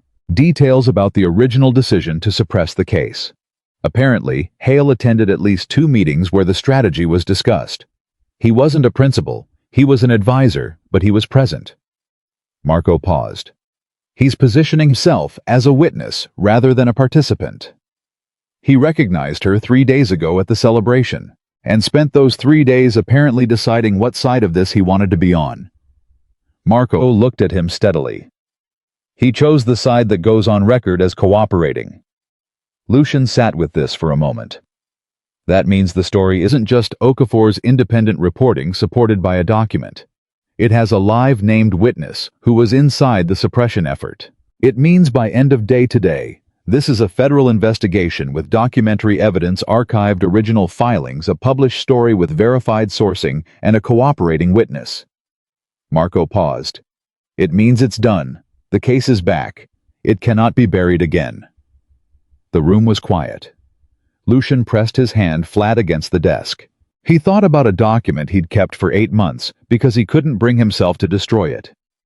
He thought about a woman in a black uniform who had held his gaze when every instinct she'd developed over 4 years should have told her to look away. He thought about a legal investigator named David Voss, who had spent 2.5 years writing names in a notebook. "Tell Marco to have the car ready in an hour," he said. "I'm going upstairs." He found Clara and Webb together in the tower room. Their chairs pulled close in the way of people who have known each other long enough that physical proximity during difficult moments is a reflex rather than a decision. They both looked up when Lucian came in. He spoke to both of them, but he looked at Clara. "Hale is cooperating with Okafor," he said. "The U.S. attorney is opening a formal inquiry by noon. Cavallo is unreachable, which means he's either running or negotiating through back channels, both of which indicate he knows the case is solid enough that resistance is no longer rational." He paused. "Moretti's attorney is making noise about this building, but there's nothing actionable because there's nothing here. The document passed through clean hands to a journalist through a private citizen." He looked at Webb. "Through you." Webb nodded slowly. "My attorney briefed me an hour ago. The chain of custody is clean." "Then there's one remaining question," Lucian said. He looked at Clara. "Elena Voss," he said. She looked at him steadily when he used her real name. Not startled, not guarded, just present. "The investigation that reopens today is going to need her," he said. "Not as a target, as a witness, as the person who kept her father's case alive and who can testify to what happened to the original filing and why it was withdrawn." He paused. "It means coming out from behind Clara Bennett permanently." Webb said, "It means being visible again." "Yes," Lucian said. The room was very quiet. Clara looked at her hands. 4 years of a name. 4 years of a black uniform and a brown suitcase, and carefully assembled invisibility. 4 years of becoming so completely a person who did not exist, that she had sometimes in the dark hours of early morning wondered whether Elena Voss had ever been real, or whether she was simply a story she told herself to explain why she was running. "If I come forward," she said, "and Moretti's people still have reach." "They have lawyers now," Lucian said, "not operatives." The moment Okafor's story hit the national aggregators, Moretti's options became legal rather than practical. He can't move against a named federal witness without adding obstruction and witness tampering to a case that already has enough to bury him. He held her gaze. "You're safer as Elena Voss today than you've been as Clara Bennett for 4 years. She looked at Webb. Webb looked back at her. "He's right," Webb said. "The protection you have now is public record. Your name in that story in Okafor's follow-up, which she's already preparing, is armor not exposure." Clara breathed. She thought about the bus driver Orville Washington, who had texted her at 5:47 in the morning. "My wife and I have been waiting 4 years." She thought about the 412 names in her father's notebook. She thought about what it had cost each of those families to wait, not knowing that anyone was still fighting, not knowing that the work hadn't disappeared entirely, not knowing that somewhere a woman in a borrowed uniform was moving through a house in New York, looking for the one document that could bring the whole thing back. "Okay," she said. It was a small word for something that large, but it was the only word that fit. Webb reached out and put his hand over hers. He didn't say anything. He didn't need to. Lucian said, "I'm going to have my attorney arrange a meeting with the deputy director's office for this afternoon. You'll have legal representation present, someone with federal case experience who has no connection to any party in this matter." He looked at her. "You go in clean. Your own name. Your father's work. The 4 years you spent protecting it." He paused. "The truth has enough weight without anything added to it." Clara looked at him. "You said that like someone who's heard it before," she said. "You told it to me," he said, "the other night, about your father." She hadn't told him that directly. She had said it as her father's words, not her own. But he had remembered it with the specificity of a person who had filed it somewhere important. She said, "My father used to say the truth has mass. It doesn't disappear. It waits for someone brave enough to carry it into the light." "That's what I said," Lucian confirmed. She looked at him for a moment. "You are the strangest man I have ever met," she said. "I've heard that before," he said. "Usually from people who expected something simpler." Webb made a sound that might have been a laugh suppressed quickly out of professional habit. The meeting with the deputy director's office was at 2 o'clock. Lucian's attorney arranged it. Helen Chow was not involved. This was a personal arrangement, separate from his business interests, handled through a former federal public defender named James Osei, who had left the public sector 8 years ago, and who owed Lucian a significant non-financial debt from a period neither of them discussed in public. Osei was 60 years old, long-limbed, with the kind of deliberate calm that comes from decades of sitting across from people in the worst moments of their lives, and finding the words that made those moments navigable. He had practiced in the Southern District for 12 years, and knew its current staff, the way a person knows the layout of a house they grew up in instinctively, from the inside out. He met Clara and Webb in the lobby of a federal building at 1:45. He looked at Clara for about 4 seconds, and then said, "Tell me everything in order, leaving nothing out." She did. Osei listened without interrupting. When she finished, he was quiet for 30 seconds.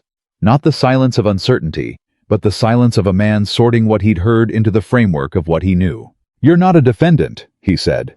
"You're a witness and a source, and potentially a party to a civil action related to your father's estate. None of those positions are adverse to this investigation." He looked at her directly. "Tell them the truth. All of it. Including the 4 years under an assumed identity, including why you entered that house, including the full sequence of how the document came into federal hands." He paused. "The cover identity isn't going to be a problem because the reason for it is built into the story of the original suppression. You disappeared because people made it dangerous for you to exist. That's not fraud. That's survival. And Lucian's involvement," she said. Osei looked at her. What specifically about his involvement? He kept the document for 8 months. He facilitated its movement to the journalist. Osei considered this with the kind of careful neutrality that told Clara he already knew exactly how to frame it. A private citizen came into possession of a document through a third party, he said. He preserved it rather than destroying it, and when he understood its significance, he ensured it reached the appropriate channels through a private legal investigator with direct standing in the original case. He paused. That is not a legal problem. That is a citizen acting responsibly under complex circumstances. Lucian DeMarco is not exactly, I know who he is, Osei said. I've known who he is for years. He looked at her steadily. The question is whether he did anything illegal in this specific matter, and the answer is no. Another pause. The question of what he does in other matters is a conversation for other rooms on other days. Today in this building, he's the man who preserved evidence and ensured its delivery. Clara thought about this. Does he know you're framing it that way? She asked. He told me to frame it in whatever way was most truthful, Osei said. I'm framing it in the way that is most truthful. The meeting lasted 3 hours. Clara told it all. She told it from the beginning. David Voss and the bus driver and the notebook and the 412 families. She told it through the regulatory filings and the witnesses who had been pressured, and the house fire and the case withdrawal and her father's disappearance. She told the 4 years as Clara Bennett with the kind of detail that comes from having lived something completely and having stored every element of it in a place in your mind where you keep the things that are most important to survive. She told them about walking into the Rossi estate 11 days ago. She told them about the broken glass. The deputy director, a woman named Adkins, who was 58 and who listened with the focused attention of someone who has spent her career separating credible narratives from incredible ones, leaned forward when Clara reached the part about Lucian crossing the dining room floor. And at that point, Adkins said, "You had not yet spoken to Mr. DeMarco privately." No. He defended me without knowing anything about who I was. And when he found out, he helped me. To me, Clara said. It was the simplest version of the truth. He had the document. He could have destroyed it. He could have handed me over to protect his relationships with men like Moretti. He did neither. Adkins looked at her for a moment. Why do you think he didn't? She said. Clara thought about a woman who had spent 31 years in a textile factory on the east side of New York. About a pension that paid out less than it should have. About a son who had spent 2 decades building an empire on a foundation he was never fully at peace with, and who had kept a document for 8 months because something in him wouldn't let him throw it away. Because he understood what the document was, Clara said. Not legally, personally. Adkins wrote something. The session ended at 5 o'clock. Osei walked them out and said, "They're going to move quickly. The archive material combined with Okafor's documentation and your testimony is a very complete picture." He looked at Clara. "Your father's case is going to survive him." She nodded. She didn't trust herself to say anything more than that. Webb took her arm as they walked out. Not because she was unsteady, but because he was the kind of man who had spent 30 years understanding when another person needed to feel that they were not alone in a corridor. Lucian was waiting. I was in a car across the street from the federal building.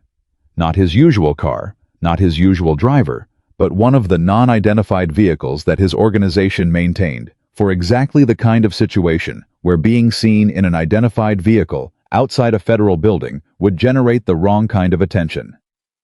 He saw Clara come out. He saw the way she walked.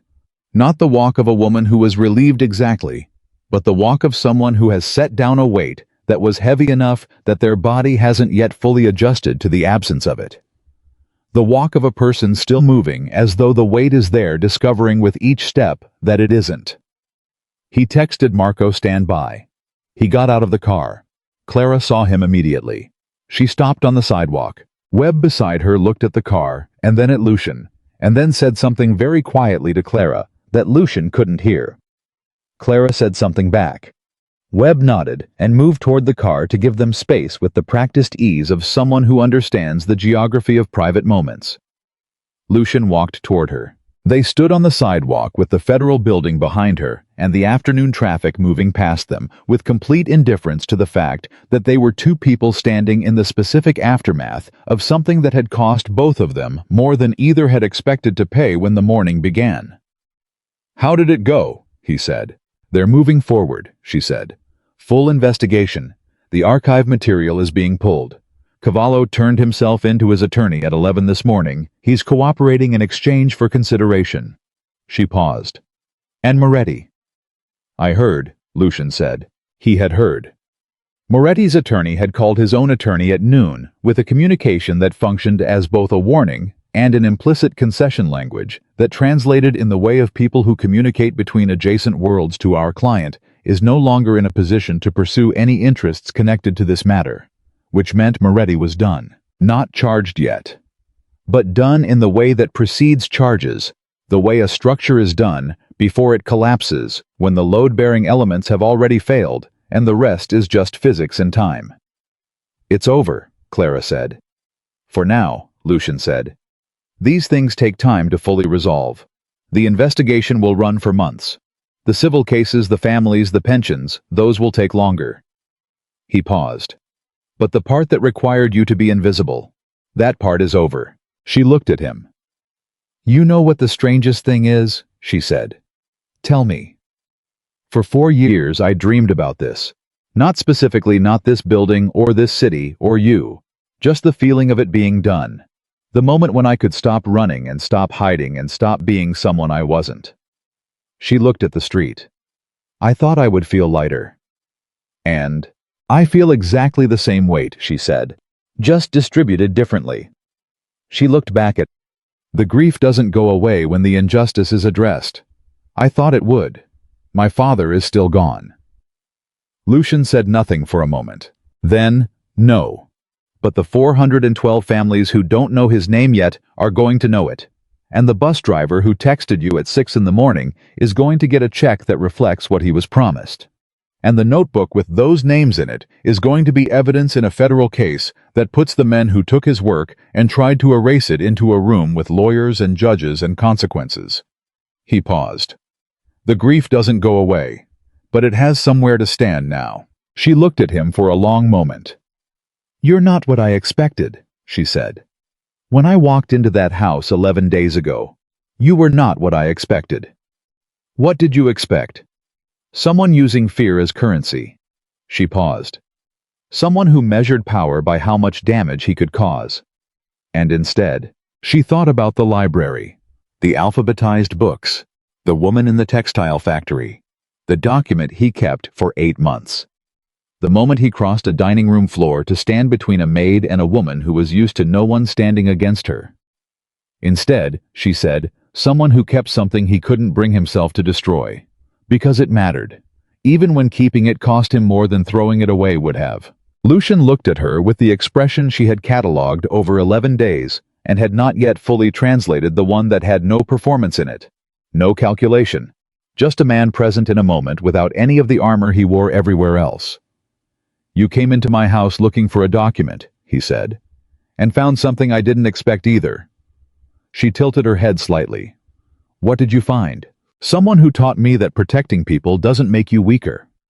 He paused. "My entire organization runs on the premise that strength requires distance, that you protect yourself by remaining disconnected from the outcomes of your decisions, that people are assets or liabilities." He looked at her steadily. "Watching you carry 4 years of that case alone, not because you had no other option, but because someone had to change something in how I understand what strength actually is." The traffic moved past. The afternoon held around them. And Elena Voss, who had walked into a mansion 11 days ago, as Clara Bennett, a woman nobody was supposed to see, carrying a weight that nobody was supposed to know about, stood on a sidewalk in New York and looked at the man who had crossed a room to stand beside her before he knew a single true thing about her. "Thank you," she said. Not the thank you she had given him the night of the broken glass, clean, efficient professional. This one was different. This one carried everything it needed to carry. He said, "Don't thank me yet. Your name is about to be in every newspaper in the country." "I know. It's going to be an unusual few weeks." I've had unusual years, she said. A few unusual weeks I can manage. He almost smiled. And in the way of people who have been through something significant together, in a very short period of time, they both understood that the thing between them was not finished, was not even close to finished, but had arrived at a particular moment of pause, the kind of pause that comes when something has been established that didn't exist before, and both people are still taking the measure of what that means. Webb appeared at Lucian's car and said, "We should move. Osei's office called. There's a secondary briefing request for 9 a.m. tomorrow." Clara looked at Lucian. 9 a.m., he said. 9 a.m., she confirmed. She moved toward the car. She stopped once briefly without fully turning back. "Lucian," she said. "Yes." "The books in your library." A pause. "I alphabetized them by author's last name. If you were intending to organize them by title, I apologize." He looked at her. "Author's last name," he said, "is the correct way." She got into the car, and Lucian stood on the sidewalk and watched the car move into traffic, and he thought about an 11-day maid who had walked into his house carrying a 4-year weight that had once belonged to her father, and he thought about what it meant to protect someone before you knew why they deserved protecting. He thought about his mother. He thought about 31 years in a textile factory. He thought about a pension that never paid what it promised. He turned and walked back to his own car. And he decided in the way of a man who has spent 20 years making decisions that can't be unmade, that whatever came next, the investigation, the noise, the newspapers, the complicated month ahead, he was going to see it through. Not because it was strategic, because some things matter more than strategy.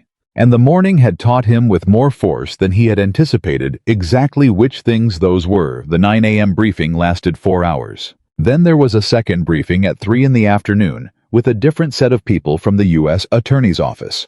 People whose questions were sharper and more specific, people who had spent the night reading David Voss's archived submissions, and who came into the room already believing what Clara was telling them, which changed the quality of the conversation entirely. By the time she walked out of the federal building for the second time in 2 days, Elena Voss had given 11 hours of testimony across 2 sessions, had signed 3 formal statements, and had been told by Deputy Director Adkins that her cooperation was, in Adkins's exact words, the most complete and credible account this office has received in a case of this scope in 15 years. Osei walked her to the car and said, "You're done with the formal sessions for now. They'll have follow-up questions over the next few weeks, but the foundation is established." He paused. "How are you holding up?" "I'm fine," she said. He looked at her the way people look at someone who says "I'm fine" after 11 hours of reliving 4 years of loss in front of strangers with legal pads. "Sure," he said. "Get some sleep." She got into the car. Webb was already inside. He had sat through both sessions, not as legal counsel, Osei handled that, but as a witness to the original case, and as the man who had personally known David Voss, and could verify with 30 years of personal standing the character and methodology of the investigator whose archived work was now the cornerstone of a federal case. They drove for several minutes in silence. Then Webb said, "Cavallo gave them everything." Clara looked at him. "Osei called while you were in the second session," Webb said. "Cavallo's cooperation agreement was finalized this afternoon. He's giving them the full structure, the original meetings.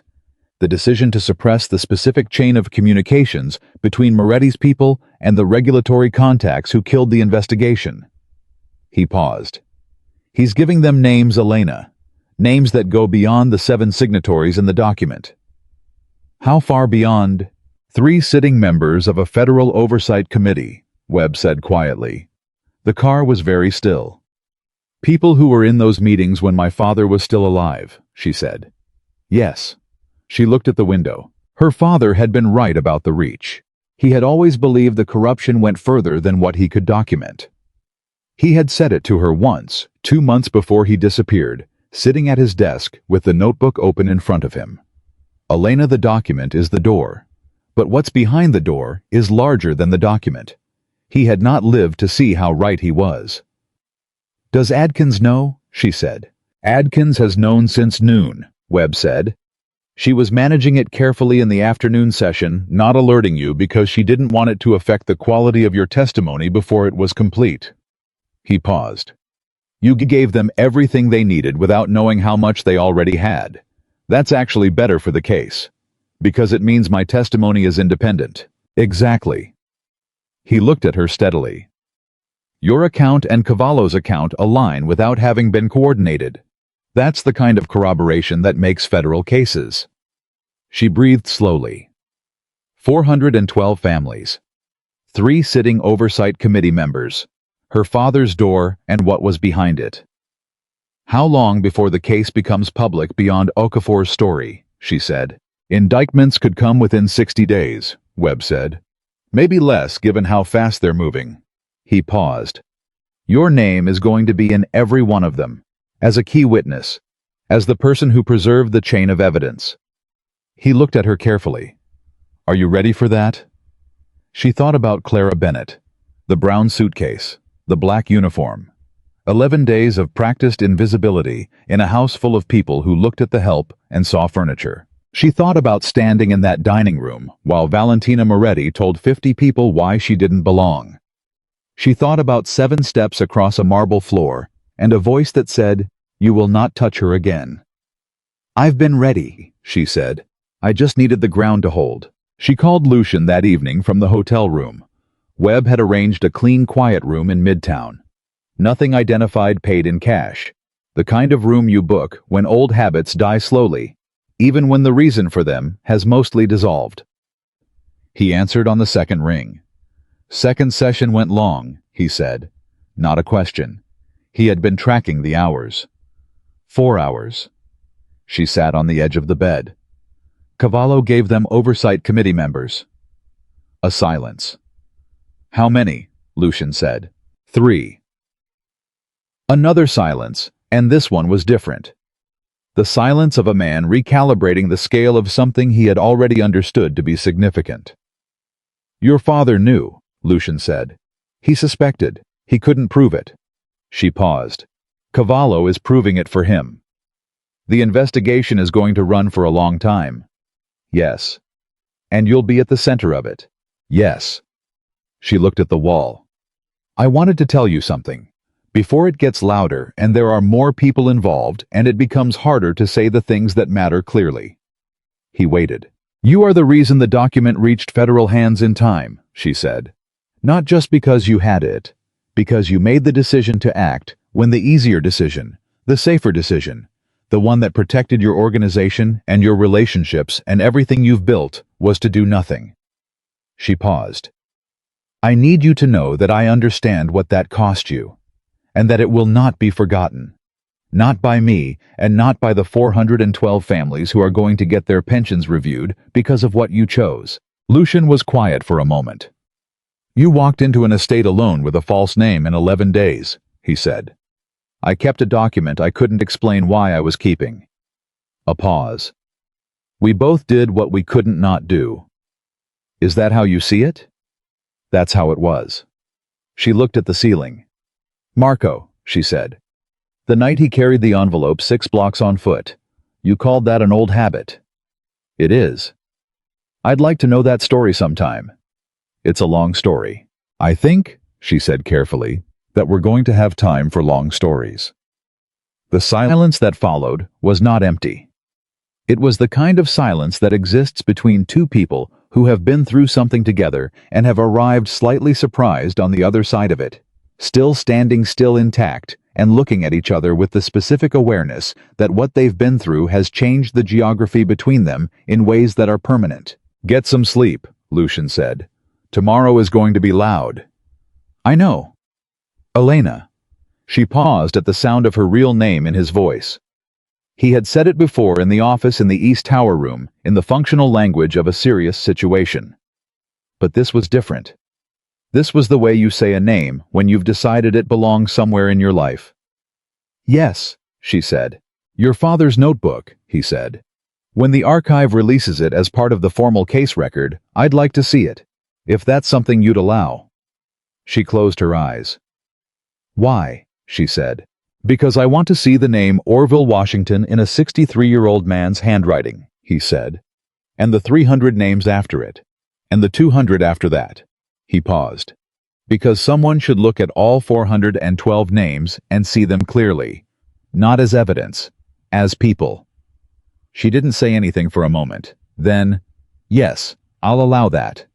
She ended the call. She lay back on the bed without removing her shoes, which was a habit she'd developed 4 years ago and had not yet decided to change. And she thought about Lucien DeMarco, not the fear he carried, or the empire he'd built, or the 2 decades of decisions that had made him the kind of man rooms emptied around, but the man who had alphabetized books in a library 3 years after meaning to, and kept a document 8 months, because something in him recognized its weight and stood in a dining room in front of 50 people and said 4 words that nobody expected him to say.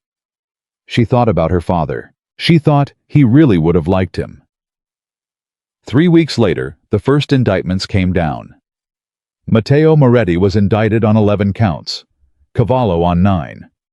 3 of the 7 original signatories accepted plea arrangements and were cooperating. The 2 sitting oversight committee members, who hadn't preemptively retained crisis counsel, found their offices searched simultaneously on a Tuesday morning that became by afternoon a significant national story. Okafor published 4 more articles in 21 days.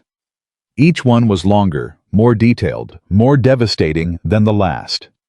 The 4th article named the 412 families by name.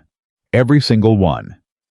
Orville Washington's name was the first in the list. His wife called Okafor's published contact line and left a voicemail that Okafor later described in a 5th article about the human cost of the case as the most important piece of testimony she had received in 3 years of reporting on it. She described it simply, a woman in her 70s crying saying someone finally said our name out loud. Elena Voss, read that article in the 3rd floor library of the Rossi estate, sitting in a chair near the alphabetized shelves on a Tuesday afternoon, 3.5 weeks after she had first stood in the dining room below with a broken glass at her feet. She was not living in the estate. She had her own arrangement, a small apartment in a building 15 minutes away, paid with her own money under her own name. Elena Voss. The name felt different in her mouth every morning when she woke up and let herself use it. Not strange exactly. More like putting on a coat you'd packed away in storage, familiar, correctly sized, belonging to you, in ways you'd almost forgotten. She came to the library because Lucien had asked her to continue the alphabetization project. The library had 743 books, and she had completed 4 shelves, and she found that the work, the mechanical, purposeful, quiet work of organizing a thing that had been left in disorder, was the best way she had found to let her mind rest between federal briefings and legal sessions, and the constant low-level noise of a case that was growing larger every week. She heard him before she saw him. His footsteps, which she had learned to distinguish from Marco's and from the remaining household staff's, had a particular quality of deliberate weight. Not heavy. Precise. The footsteps of a man who knows where he's going before he starts moving. He came in and looked at the shelves. 4 rows, he said. It's a slow process when done correctly, she said. He sat in the chair across from her, which had become a thing that happened now, both of them in the library. At the end of the day, the shelves in various stages of organization, the city outside, doing whatever the city was doing, which was its own business and not theirs. Victor Hale's cooperation testimony was accepted this morning, he said. Osei called me. I know. He called me too. She set the book she was holding back on the shelf. Hale gave them the recordings from the original suppression meetings. Audio recordings that he kept as personal insurance and apparently never thought he'd need to use. She paused. My father's name comes up in those recordings 14 times. 7 of the appearances are the principals discussing how to discredit his methodology. Lucien looked at her steadily. And the other 7? The other 7 are 3 different men saying that the methodology was sound, that the case was solid, and that the only way to stop it was to stop the man building it. She breathed deliberately. Audio recordings of powerful men deciding that a good investigator doing good work needed to be made to disappear. The room held that. They documented their own decision, Lucien said. Careful men keep records of everything, she said, including the things they should destroy, because they never believe anyone will find them. She looked at the shelf. My father believed that. He believed the truth about people is always somewhere in what they write down. Lucian was quiet for a moment. Then he said, I've been thinking about the organization. She looked at him. Not restructuring, he said quickly, and something almost like self-awareness moved across his face at the precision of that clarification. But the pension fund, my mother's. I've had Helen Chow run a full analysis. The shortfall, what she was owed compared to what she received, was $114,000 over the lifetime of the payments. He paused. The fund's board members whose names appear in your father's document are going to face civil liability as part of the broader case. I've instructed Helen to file a claim on my mother's behalf as part of the civil action. Clara looked at him. She passed away 4 years ago, he said. The claim would go to her estate. A pause. Which is me. He looked at the window. I don't need the money. What I need is her name on the record as someone who was wronged, along with the other 412. Clara set the book she was holding down on the shelf and did not immediately say anything because some things deserve a moment before you respond to them. 413, she said. He looked at her. 413 families, she said. Something moved in his face, not sentiment exactly. Because Lucian DeMarco was not a man who allowed sentiment full access to his expression in any but the most carefully controlled circumstances. But something real and present and not managed. I'll tell Osei to add her name to the documentation, he said. I'll tell him myself, Clara said. It should come from me. He accepted this with a nod that was small and meant more than it appeared to. They sat in the library while the afternoon moved through the windows, and Clara organized 3 more books onto the alphabetized shelf, and Lucian read something on his phone that he didn't explain and she didn't ask about, and the comfortable silence between them was the kind that only exists when 2 people have been through enough together that they no longer need to fill space with noise to prove that they're at ease. Then Marco knocked and opened the door. He looked at Lucian. The second wave, he said, which was the agreed-upon shorthand for the second round of indictments, which Osei had been expecting for 3 days and which had apparently arrived. Lucian stood. He looked at Clara. Stay, he said. I'll be 20 minutes. She looked at him. Stay. In the library. He gestured at the shelves. You've got at least another 3 rows before this section is complete. She looked at the shelves. She looked at him. Lucian DeMarco, she said. Are you asking me to keep organizing your library while you take a call about federal indictments? I'm asking you to keep organizing my library while I take a call about federal indictments, he confirmed. Yes. A beat. The Caldwell authors are going to need their own section, she said. Do whatever you think is correct, he said, and left with Marco. She looked at the shelf. She picked up the next book, and she found that the feeling she had been searching for, the lightness she'd expected when the weight came off, and that had not quite arrived the way she'd imagined, was there now. Not dramatic. Not the sudden release she had dreamed about for 4 years. But present, quiet, real. The specific lightness of a person who has completed something they committed to completing, and who is now standing in a room where they are known by their real name, doing an ordinary task in a place that is not temporary. She put the book in its correct position. She reached for the next one. The second wave of indictments included 2 of the 3 sitting oversight committee members. The third had preemptively resigned and was cooperating with prosecutors. 7 additional names were added to the Civil Action Pension Fund administrators, whose complicity had been documented through Cavallo's testimony and Hale's recordings. Okafor published the indictment story at 6 p.m. and broke her own traffic record before midnight. By the following morning, 4 major news networks had featured interviews with families from the original 412. Orville Washington appeared on 2 of them.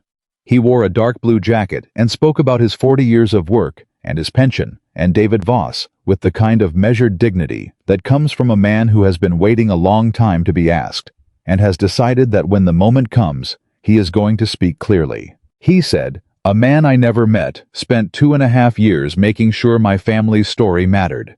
I never got to thank him, but I think about him every day." Clara watched the interview on her phone, sitting in a coffee shop 15 minutes from her apartment, and she let herself cry for exactly 3 minutes privately with one hand pressed against her mouth and the other holding her coffee cup, and then she dried her face and finished her coffee and walked to the federal building for her 7th session with the U.S. Attorney's team. She walked through the door as Elena Voss. She had stopped noticing the weight of it. The name fit now. 6 weeks after the first indictment, Lucian called her at 7 in the morning.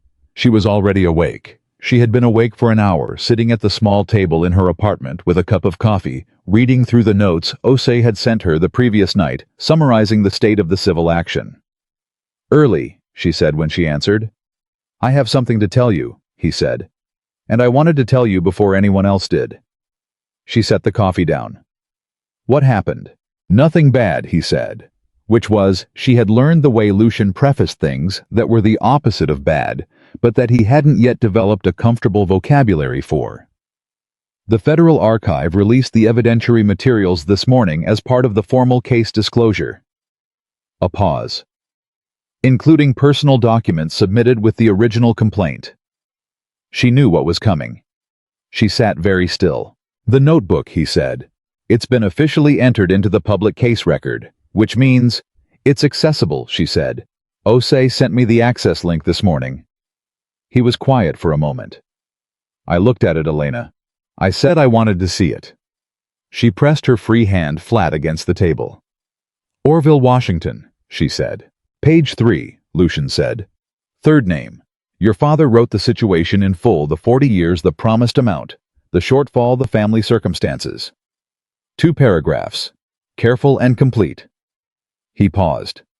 He wrote it like it mattered. Like Orville Washington was the most important person whose story he'd ever been trusted to carry. Clara's breath was slow and deliberate. "That's how he wrote all of them," she said. "I know," Lucian said. "I read them all." She heard it in his voice. Not sentiment, not performance, but the specific heaviness of a man who has spent an hour looking at 412 names written in a dead man's handwriting, and has understood with the full force of what understanding costs, exactly what was lost when David Voss disappeared on a highway outside of Cincinnati. "Thank you," she said, "for looking." "He deserved to be seen," Lucian said. "All of them did."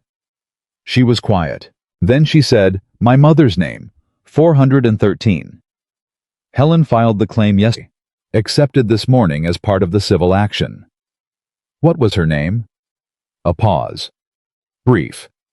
The pause of a man who doesn't often say things that cost him something. "Rosa," he said. "Rosa DeMarco." "Rosa," Clara repeated. 413. The morning was quiet around both of them, her in her apartment, with its small table and its single coffee cup.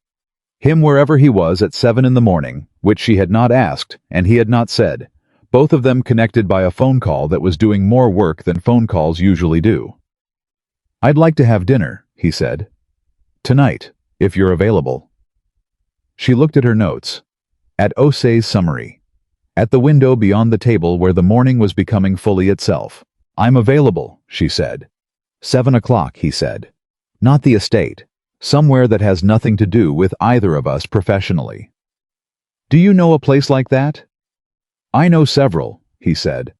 "I've been reconsidering what I want my evenings to look like." She looked at the window for a moment. 7 o'clock, she said. They had dinner at a small Italian restaurant on the west side that had been open for 40 years, and that knew Lucian well enough to give him a corner table without being asked and to not send anyone to the table more frequently than necessary. He was already there when she arrived.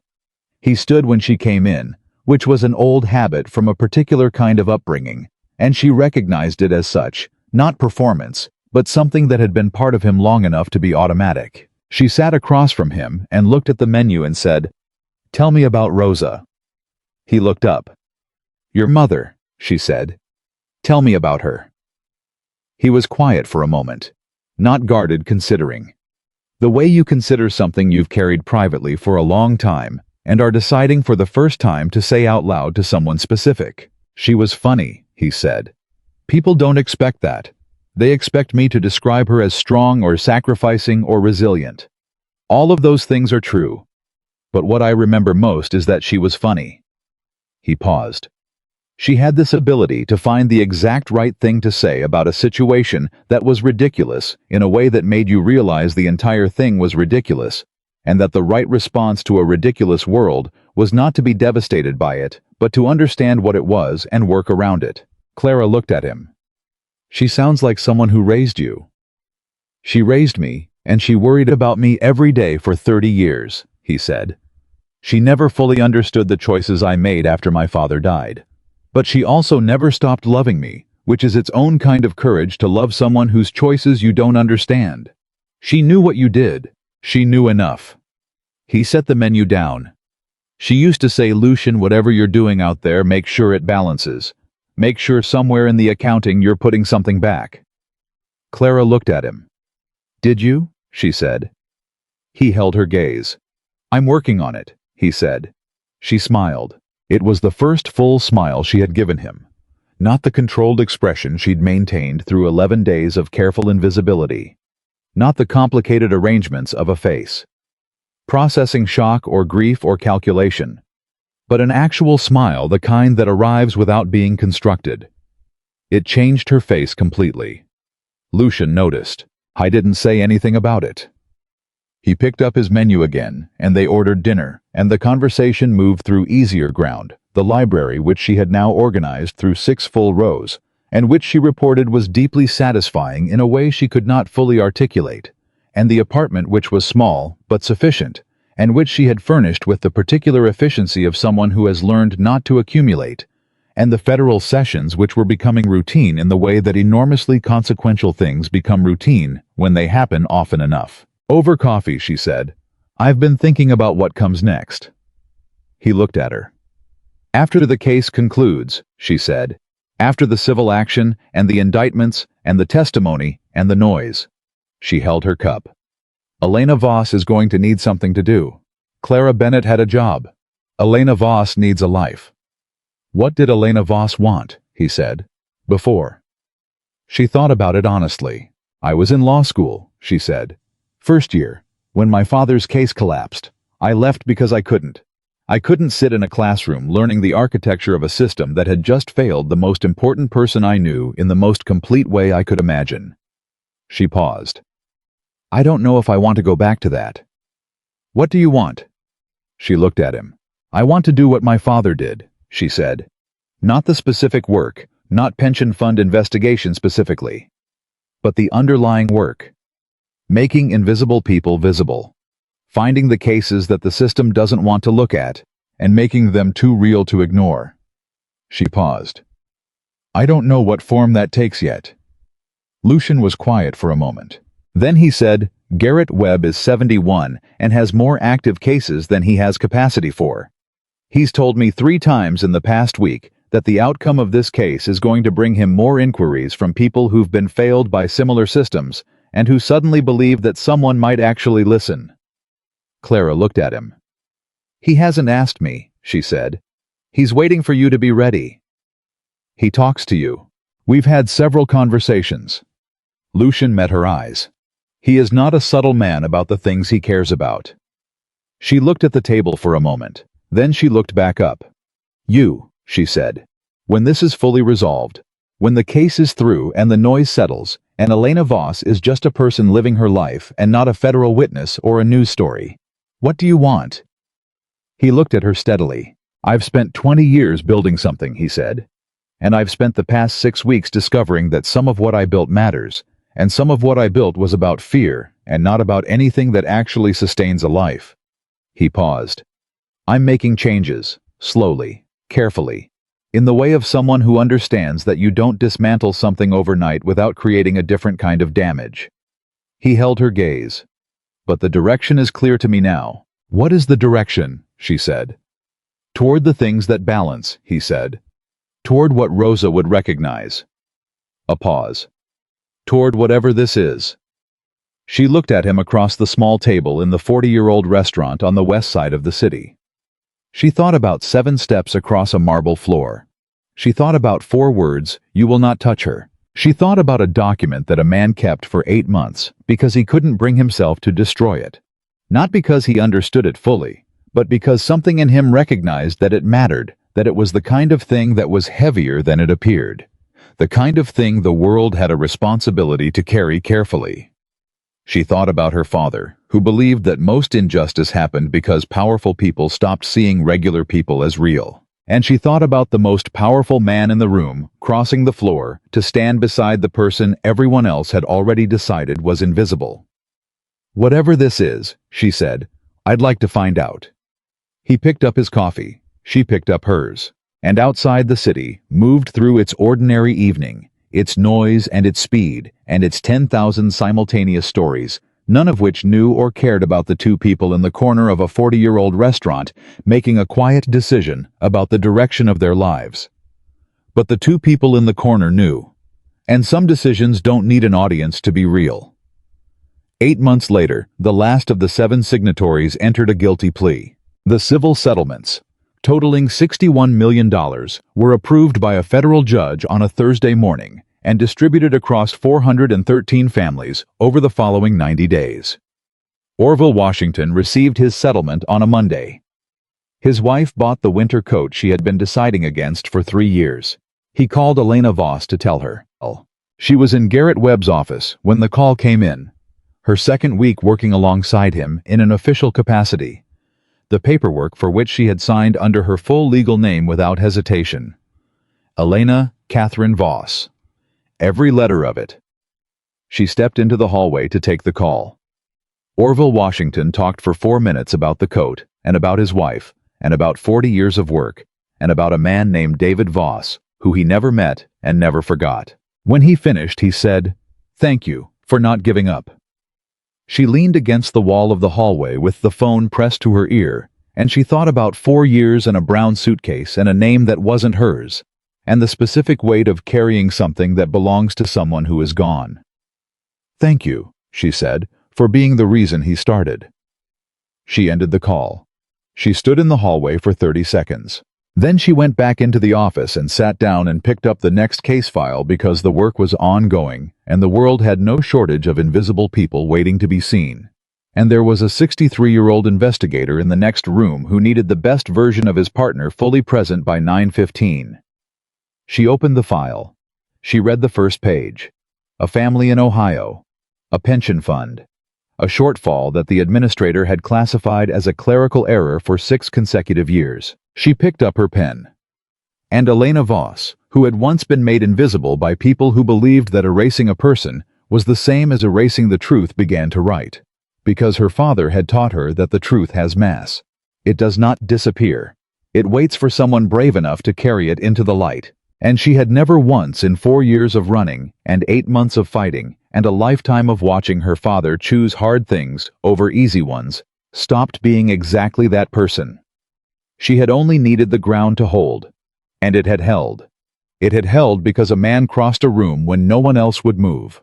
And that one act, 7 steps, 4 words, a choice, made before he understood the full cost of it, had been enough to change everything. That was the thing about courage. It didn't require perfect information. It only required the decision to stand where standing mattered in the moment when standing was still possible for someone who could not yet stand alone. Lucien DeMarco had stood there. And Elena Voss had never forgotten it. She never would.